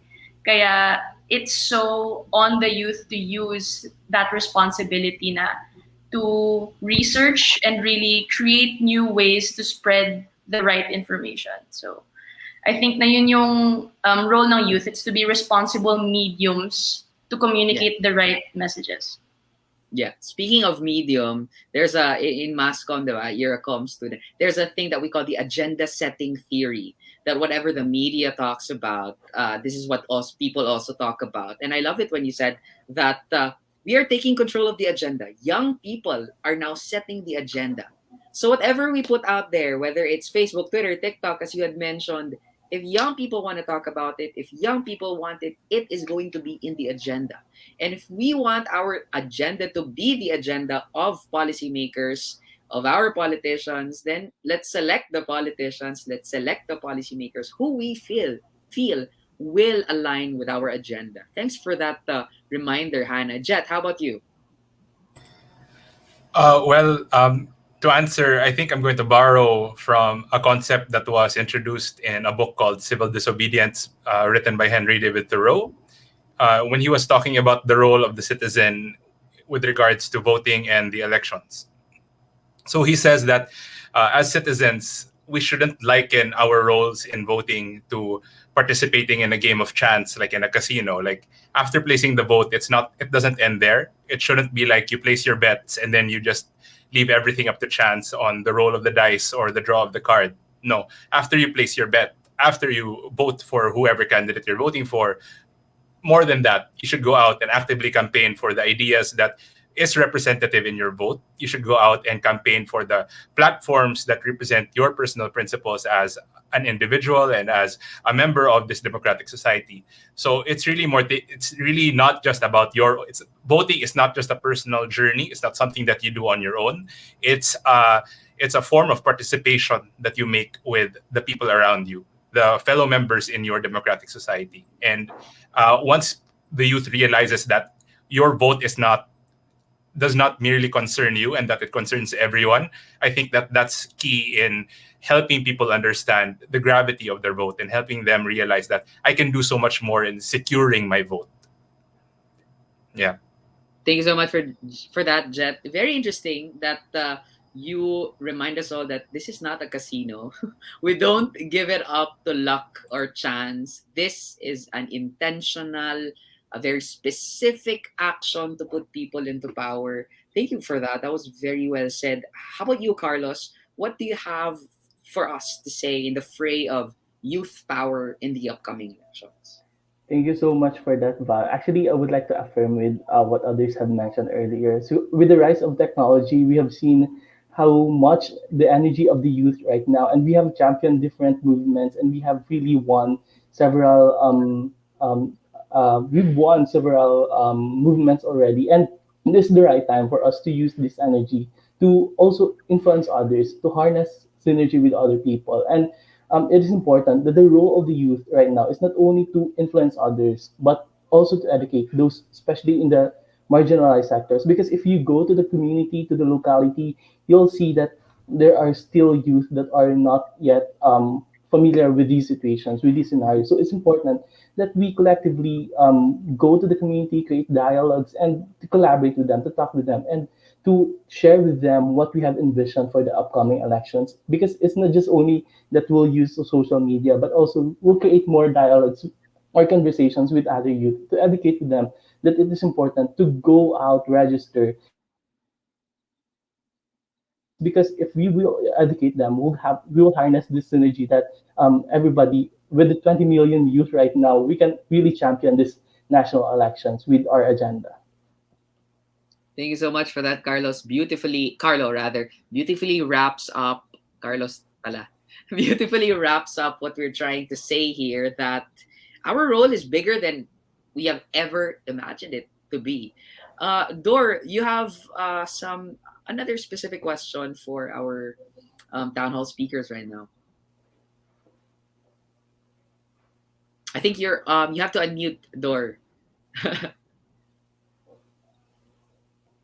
Sorry for that. So that was really a lot of information. Very, very interesting. I'm sure the youth would or learned a lot from everyone. So in keeping with what Val said earlier, his question was, since we have a lot of youth who can vote, and those who, as Janilois mentioned, can be the fresh slate, plus the fact that if the youth want something as part of the agenda, it'll be there.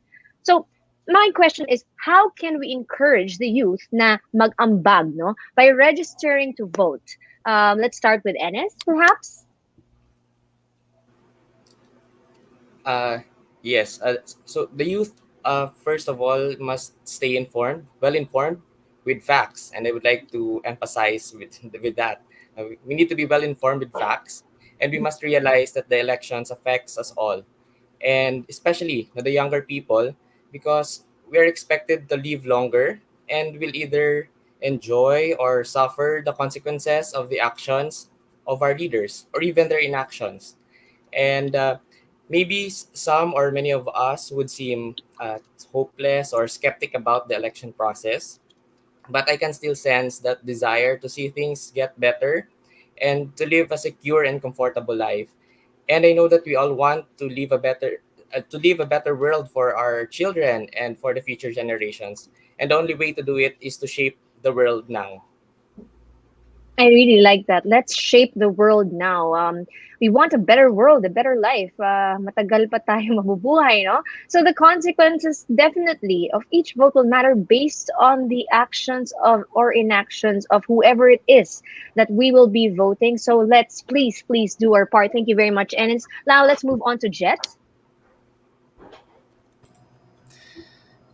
I think more than anything, what's really important is that we try to re-engage the youth with politics and try to get rid of that stigma of how politics is dirty and how politics is not cool and how politics is like something that old people play. No, that's really not the case. Politics is something that everyone in this country should participate in, regardless of what your perspective, of what your ideology is. You should be willing to actively participate in the political arena of the Philippines, because any political decision that is made, whether you're actively participating in it or not, will affect you.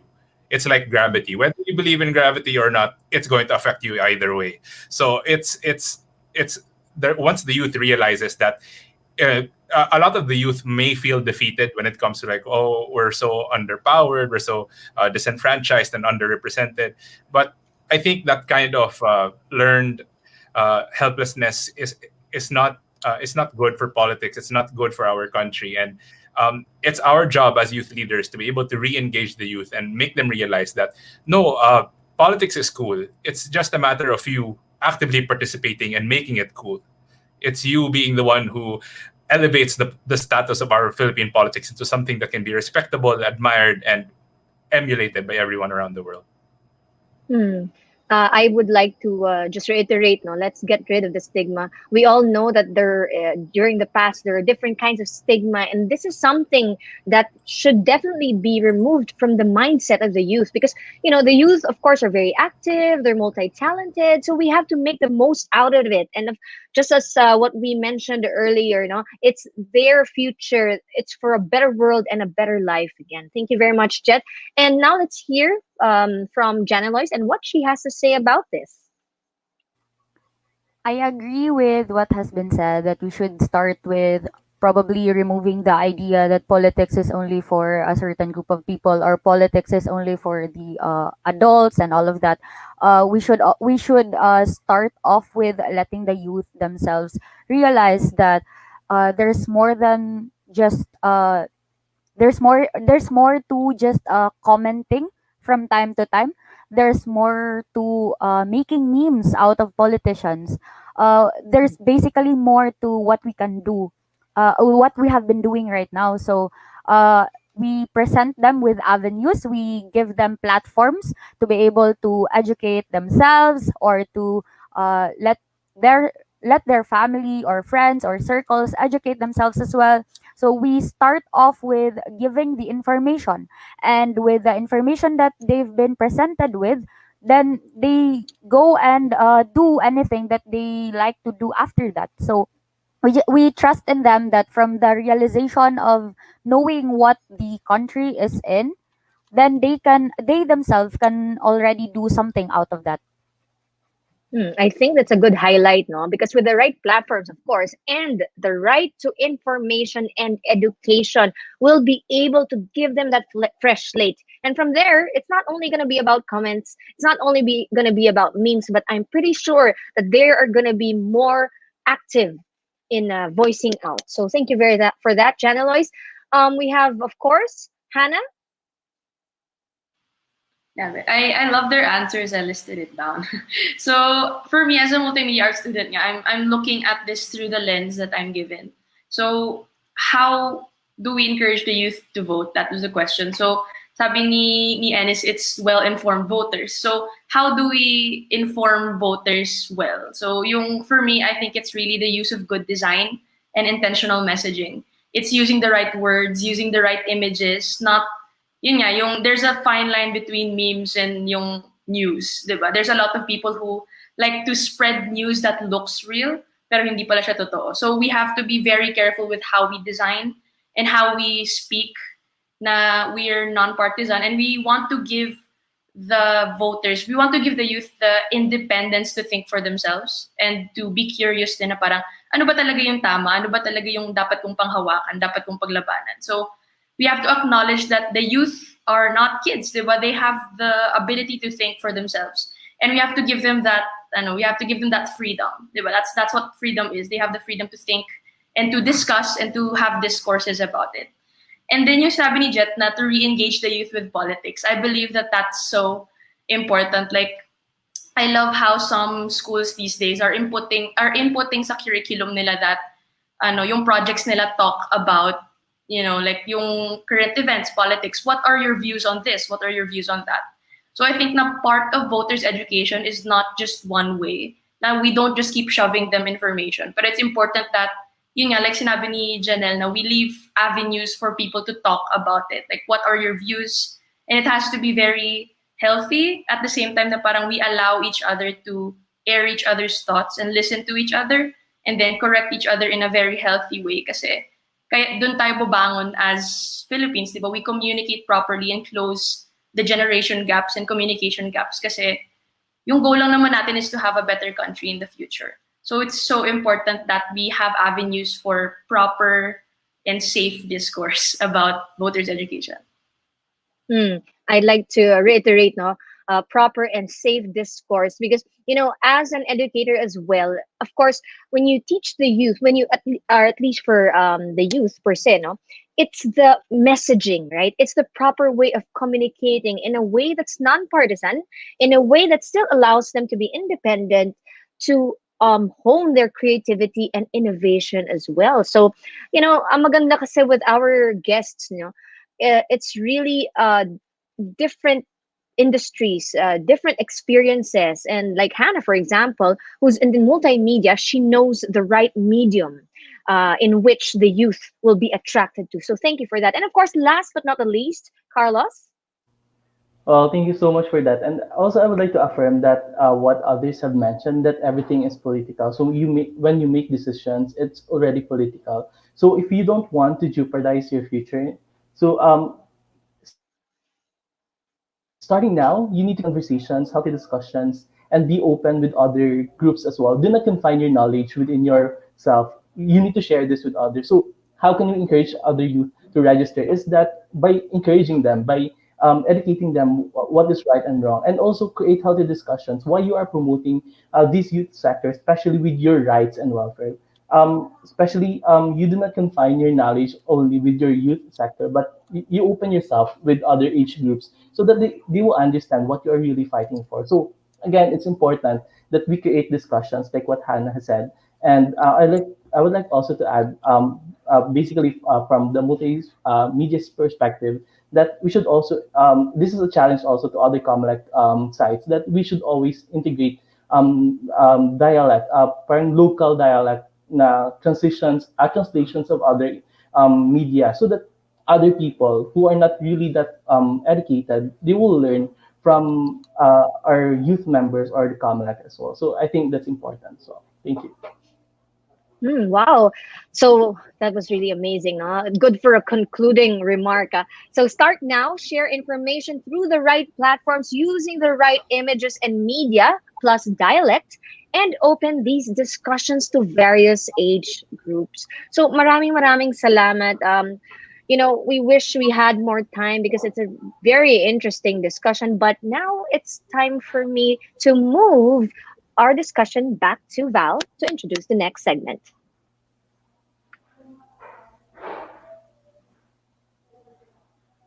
Hey Val, thank you. Before we say goodbye to our amazing youth participants, I'd just like to thank you personally because I learned a lot from each and every one of you. I also took notes here sa bahay so that I also try to re-echo whatever I'm learning from all the young people who are speaking. So maraming salamat po. Ang galing-galing ninyong lahat. Thank you so much for these innovative remarks and these helpful reminders that really prove that the youth is a very much vital population in choosing our leaders. We hope you guys, girls, engaged there in our live streams on all our media platforms. We hope you got a lot from them as we did. Seeing and listening to young leaders discuss also gave us a vision of how leadership is gonna be in the next few years. Akalain mo yan, all these 5 speakers, these young people can be our next leaders. And I hope they do run because they sound like they can really lead the country into greatness where it's supposed to be. Young leaders who really deserve positions of power, positions of leadership because they have a heart for service. Not only a heart, base sa napakinggan ko kanina, they know what they're talking about. And young people have always been underestimated for the longest time, that young people are young and we should not listen to them. Well, here are 5 young people who have brilliant ideas all their own. Listen to them because they know what they're talking about. Grabe. Maraming salamat sa ating speakers. Thank you so much to Ennis, to Jet, to Janelois, to Hannah, and to Carlo. We hope to hear and see you back soon in another session. Of course, gaya ng sinabi namin early on in the program, Vote Pilipinas is very grateful for our partners and supporters since the start of this campaign. And from that, we are continually grateful for having new partners as well to support us with this initiative. Kaya at this moment, we're excited to give the spotlight to them. Let's hear a few messages from our new partners, starting with Now You Know, isang development-oriented online civic media platform that endeavors to bring into light relevant information on pressing issues in the Philippines. Please watch this. Hi everyone, magandang araw. I'm Nico Aquino from Now You Know PH, a development-oriented online civic media platform that endeavors to bring into light relevant information on pressing issues in the Philippines for the youth and by the youth. The main goal of Now You Know PH when its founders established it was to combat the rampant disinformation and misinformation being spread through various social media platforms in 2018. Aligned with its mission and vision, we partnered with Vote Pilipinas dahil naniniwala kami na napakahalaga ng 2022 elections para sa bansang Pilipinas at para sa mga Pilipino. Naniniwala din kami na ang kabataan ang magsisilbing susi upang ito ay maging matagumpay. The youth has been a force for global change, and we are yet to unleash the untapped force of the Filipino youth. Vote Pilipinas, together with its partner organizations and institutions, will definitely be one of the driving forces to make this happen. Dahil kasama ang Now You Know PH, we will strive hard to provide an avenue for the youth to be more active, participative, and engaged, especially in the upcoming elections, through factual and truthful reporting and discussions. Bilang kabataan, malaki ang ating responsibilidad at ang ating kakayahan upang maging susi at magsilbing susi ng pagbabago. It's not enough that you know, it's not enough that you care. Caring means voting. Now you know, now you vote. Dahil sa hulit-huli, naniniwala kami ng kabataan ang maririnig at katotohanan ang mananaig. Maraming salamat. Now You Know Now, let us hear from the officers of Unang Aksyon, isang student-led organization na layuning i-empower ang kabataan na umaksyon. Panoorin natin ito.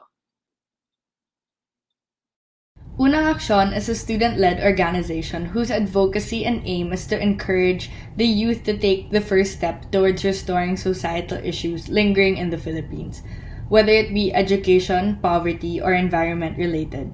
We believe that the youth are capable of serving as catalysts for change, and that age is never an excuse to neglect one's country and countrymen. As part of our future plans to further help our community, we wanted to show our stand on inspiring the youth to register and exercise the right to vote. Especially during these times of uncertainty, there are still many who are unaware of proper procedures for voters' registration, and because of this, many of the youth still haven't had the chance to register. Vote Pilipinas has given us the opportunity to help in both aspects. We chose to partner with Vote Pilipinas because it is a non-profit and non-partisan organization whose main advocacy is to promote voter registration and education.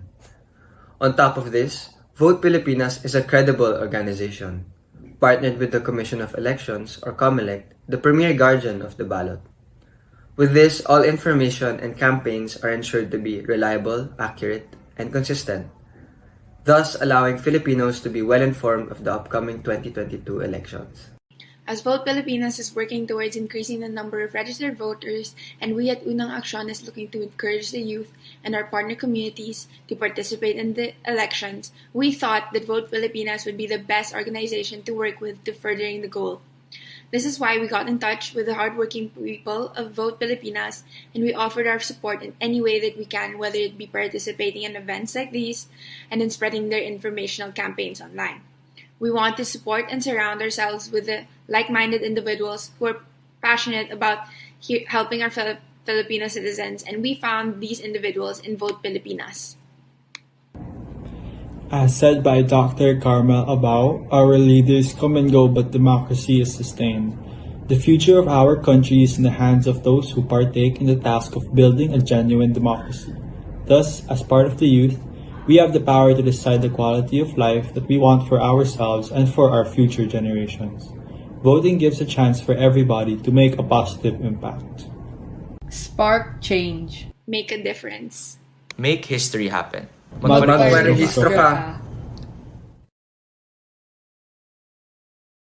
Maraming salamat, Unang Aksyon. Such a breath of fresh air to see young people really leading us in the march for people to go out there and wield their power to vote the right people into seats of power. Pakinggan naman natin ang mensahe ng isang organisasyong hinihikayat ang kabataan na magparehistro at bumoto. Ito ang boto ng kabataan.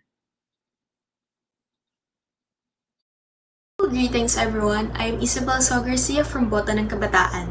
First, on behalf of Boto ng Kabataan, we would like to commend Vote Pilipinas together with Comelec and Smart Communications Inc. for organizing Magparehistro Ka Town Hall. Participating in the elections is one of the keys to attain the future us Filipinos deserve.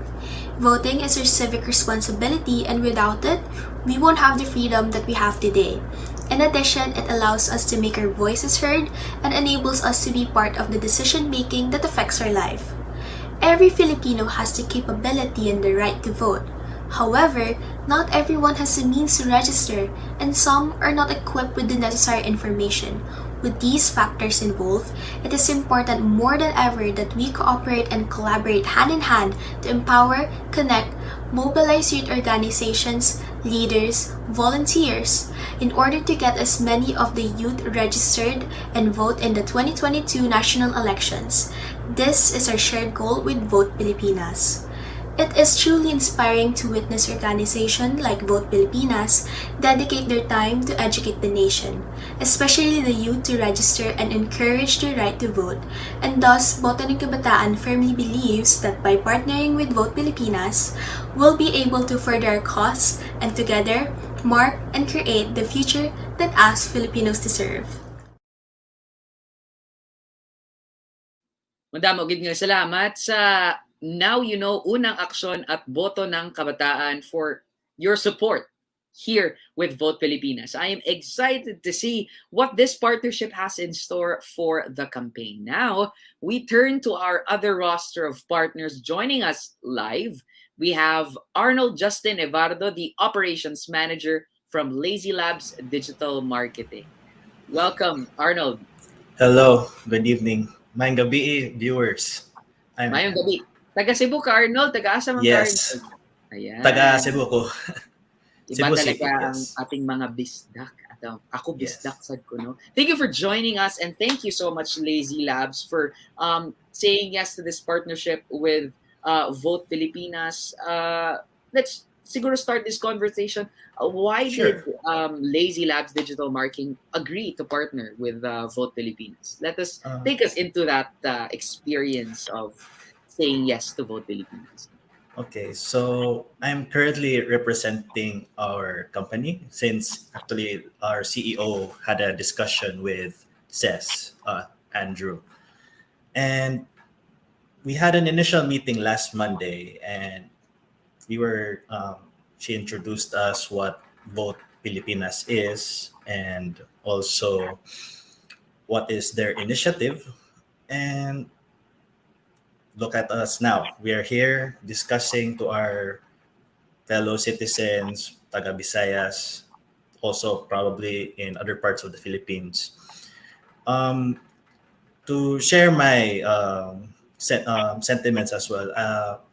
Our company is honored to help create an impact to the coming elections, and it's very amazing because it's not every day that elections comes. We have to wait for many years, and also registering. There's actually a lot of time for us to register, even let's say the current administration, or even before even after the current elections, right? We could basically register now, or even back then. But it's best now that it's coming, and we don't want to be affected by the lines or anything, or even the conditions now. So it's best that we give good exposure to this.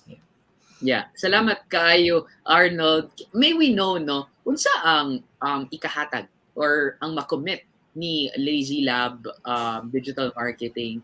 Unsa ang mga inyong nahuna-hunaan so far na inyong mga incentives or values na mabring sa table nga mahatag sa amua diri sa Vote Pilipinas?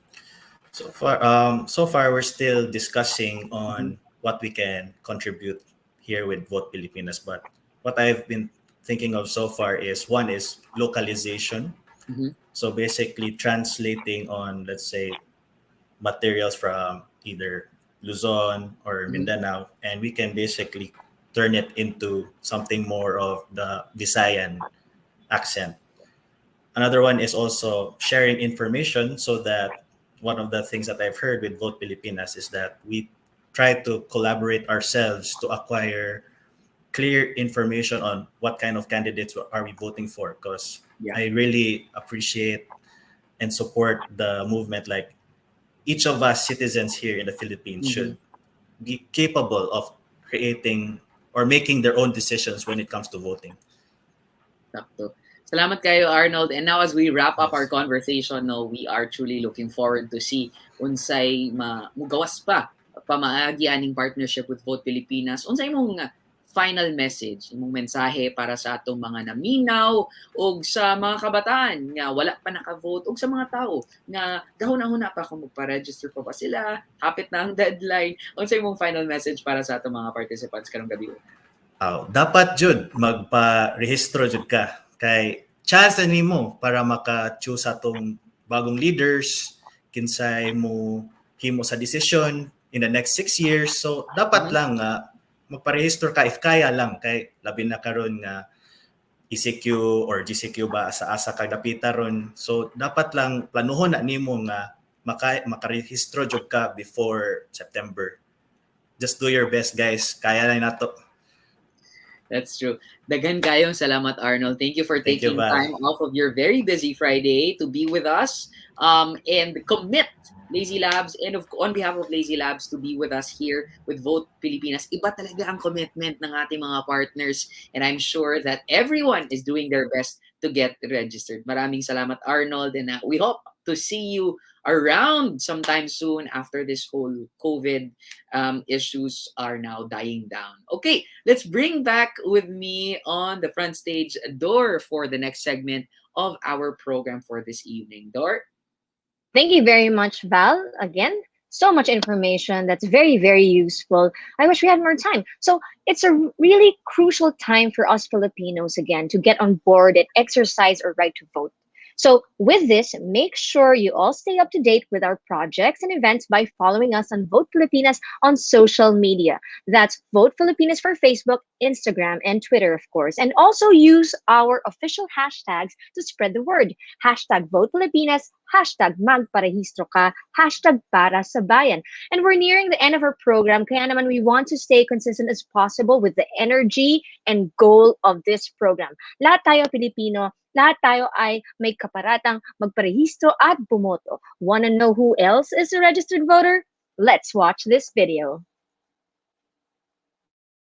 Ako si 𝐕𝐎𝐓𝐄 sinusulong at kinakasa ang karapatang magparehistro at bumoto. magparehistro, isinusulong ang karapatang bumoto. Ako si Pauline Noel. At ako si Nate Punzalan. Magparehistro at bumoto para sa mahal kong Pilipinas. Magparehistro at bumoto. Magparehistro Para sa mahal kong Pilipinas. Ako si Patty True Thompson. Angelo. Mikey. Isinusulong at ikinakasa ang karapatang bumoto Ako si Seth Pagulay. para sa mahal kong Pilipinas. Pilipinas. Magparehistro Para sa Pilipinas. Bumoto. Para sa mahal nating Pilipinas.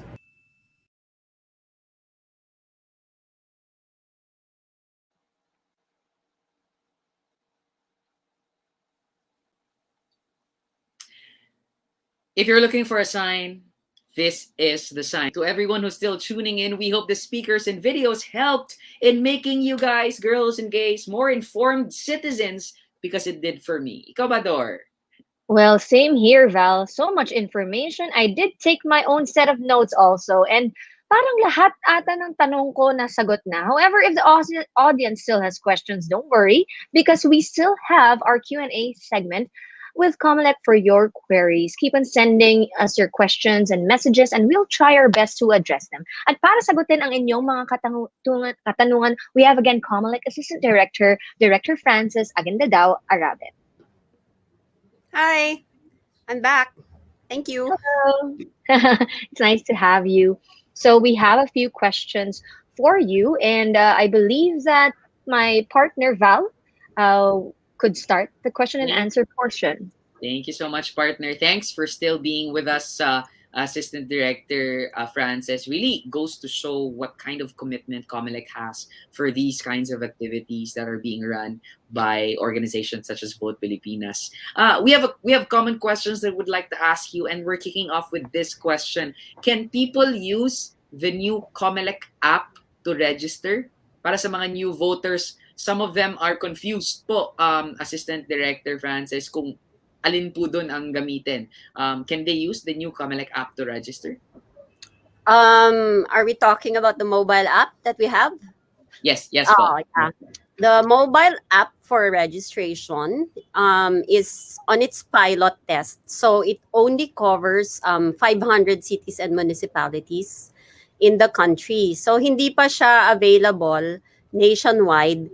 And the app is also limited to Android users. So, yon.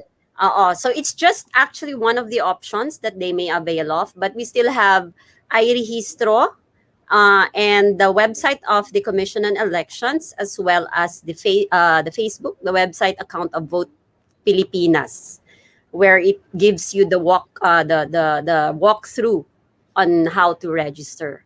So pwede siya. Yes, but it has certain limitations with respect to areas covered, and it is available only to Android phones. So nakaangat yung ating mga Android users dyan ngayon, no? To be able to register on the Comelec mobile app. I hope that answers your question. The next question from Dor. All right. So the next question, I think, is a common question, no? Amongst a lot, is how can we register if we are from abroad? Can we register online? What can you say, Assistant Director? Yes. They have actually now a new program, which is online registration. However, this is only for transfer of registration, because in this new frontline service of the Office for Overseas Voting, if you are already registered, we have your biometrics already.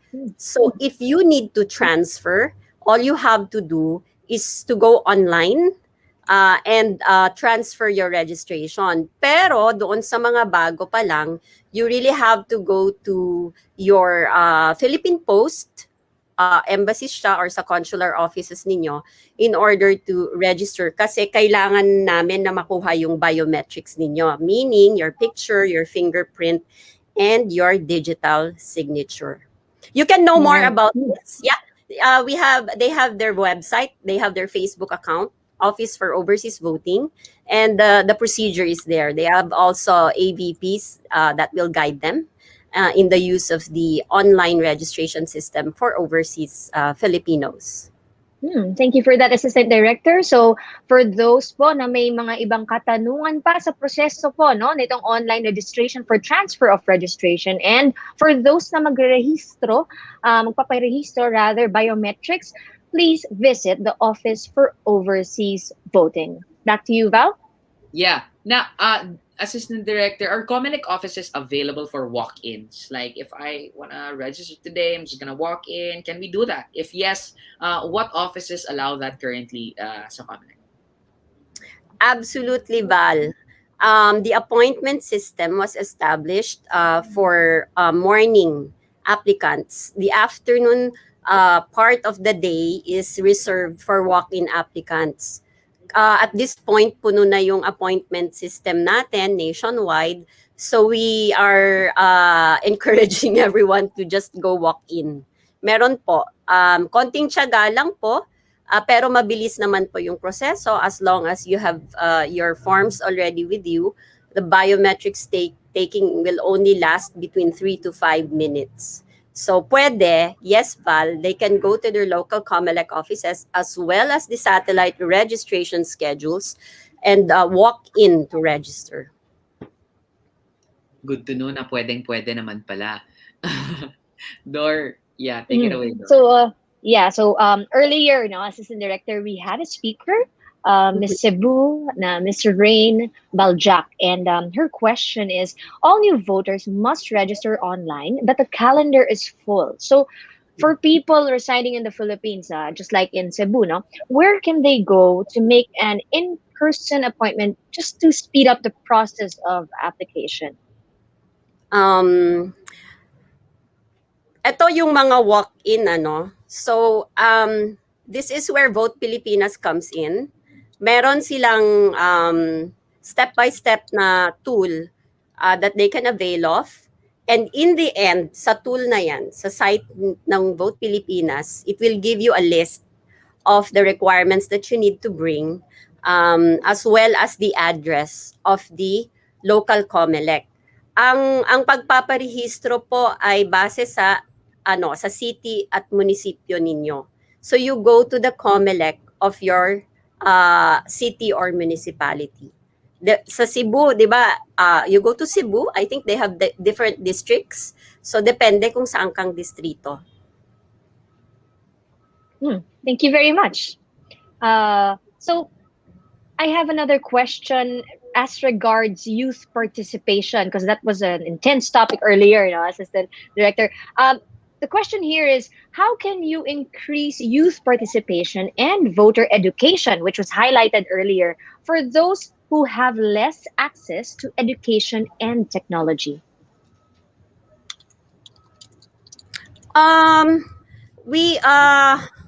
Yung areas that are not accessible no through internet or through technology, we do traditional voter ed activities. So our local Comelec in those areas, and we know these areas, we have identified them. Kasi kung hindi ka wired, your area is not does not have internet access. They have a different set of voter ed program. At the moment, we have given them a module which they will use in their voter ed activities. In person ito, but with observance of social distancing.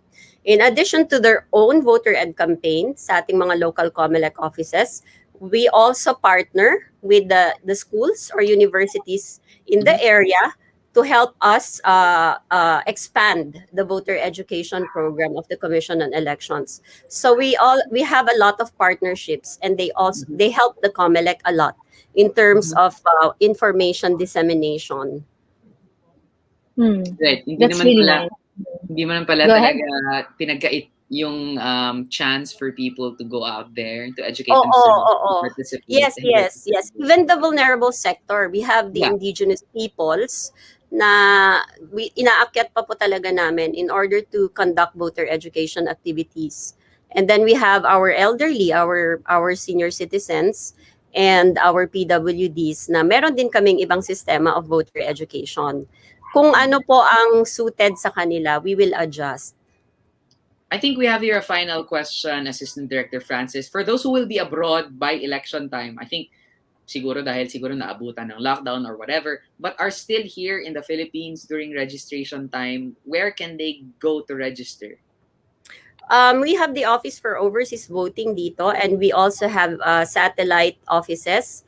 Meron kaming mga SM na overseas voting na registration office, and we also have one at the POEA. So just go to the website or the Facebook account of the Office for Overseas Voting, and you will see the different satellite offices. So pwede po silang pumunta doon at i-indicate lang nila kung saang bansa sila boboto para doon mapadala yung kanilang registration. Thank you for that. And ito, meron pa habol pala. Since ako, registered voter din ako, pero wala pa ako nung ID card. So does the Comelec still issue voters ID? What's the update sa ating voters ID? Unfortunately, Val, we don't issue voters IDs anymore since 2012.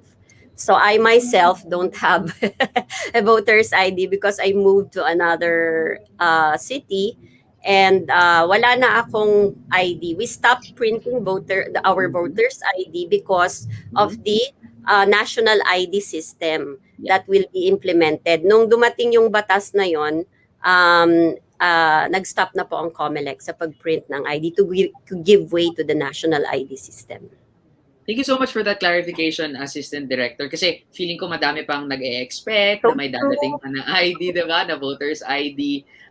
Thank you so much for this very insightful discussion. Ang daming na-clarify, ang daming na, I'm sure, madaming na-empower sa mga information na binibigay niyo sa amin. We hope your questions have been answered to all our listeners all over the platform, on all platforms. We do not have the luxury of time, but rest assured, we are taking notes of these questions of yours. Vote Pilipinas is compiling them, and we will do our best to answer these questions and have the right people answer them as well. For more information, Vote Pilipinas is here to help you through our website. You can go to votepilipinas.com. And of course, we also have our social media pages, Vote Pilipinas and Comelec, in Facebook, Instagram, and Twitter. Magparehistro para makaboto para sa Pilipinas. Thank you, Assistant Director Francis, for answering the questions. We hope you are all as motivated as we are. Kaya to our viewers, make sure that you're registered and invite your friends and family to be registered voters if they aren't yet. Now, as our program comes to an end, may we have back with us our Assistant Director Francis Aguindadao-Arabe from Comelec to give her closing remarks.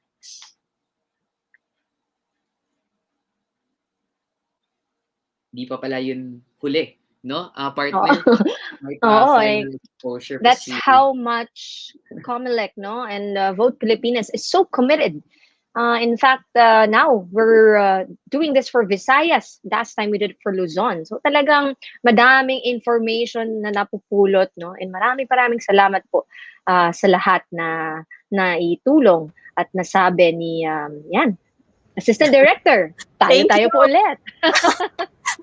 Thank you for having me back. I wanted to say thank you to all of you, Val and Dor. Salamat for this event, and congratulations for another town hall session, and hello sa lahat ng mga taga Visayas. Thank you so much to our election officers who are very willing to guest in the town hall and share their best practices. Salamat sa Vote Pilipinas, paulit-ulit ako, and especially to Ces Rondario for her leadership. I'm very proud of your work and the expansion of your network. I saw you have new partners again, and thank you for engaging the youth. And through you guys, you're helping the Commission on Elections reach out to the Filipino people. Mabuhay po kayong lahat. Salamat ng marami at mabuhay po lahat. So thank you again, no, Assistant Director Frances Aguindadao Arabe, for joining us this evening. Vote Pilipinas is definitely right behind you and the Comelec in promoting voter registration. So again, magparehistro para makaboto para sa Pilipinas. So once again, thank you everyone for spending your evening with us in this online event, and to our viewers from across all streaming platforms nationwide. Maraming salamat po. Your presence is definitely appreciated, and we hope that you guys have learned a lot, just like we did. And we will keep on joining Vote Pilipinas and Comelec in its pursuit of encouraging more people to register for the 2022 elections. Sana ay patuloy niyong suportahan ang mga susunod na proyekto at events na ihahanda ng Vote Pilipinas para sa inyo. Abangan ang isa pang magparehistro ka town hall para naman sa Mindanao ngayong Agosto 27. So mark your calendars, guys. Again, for updates, you can follow their social media pages, Vote Pilipinas and Comelec, in Facebook, Instagram, and Twitter. Partner?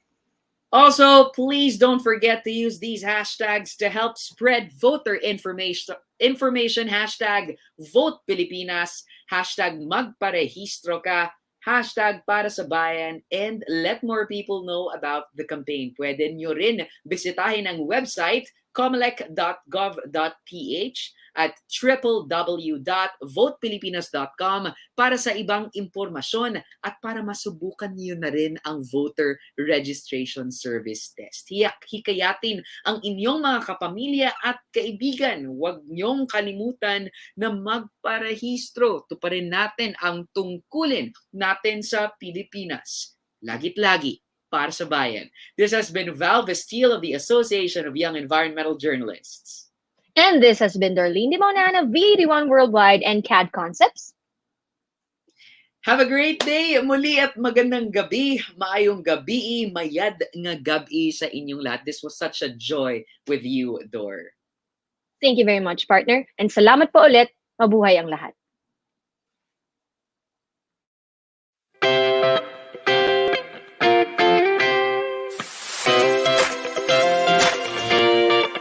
Vote Pilipinas, tara kumilos at makialam. Vote Pilipinas, para sa kinabukasan ng bawat isa.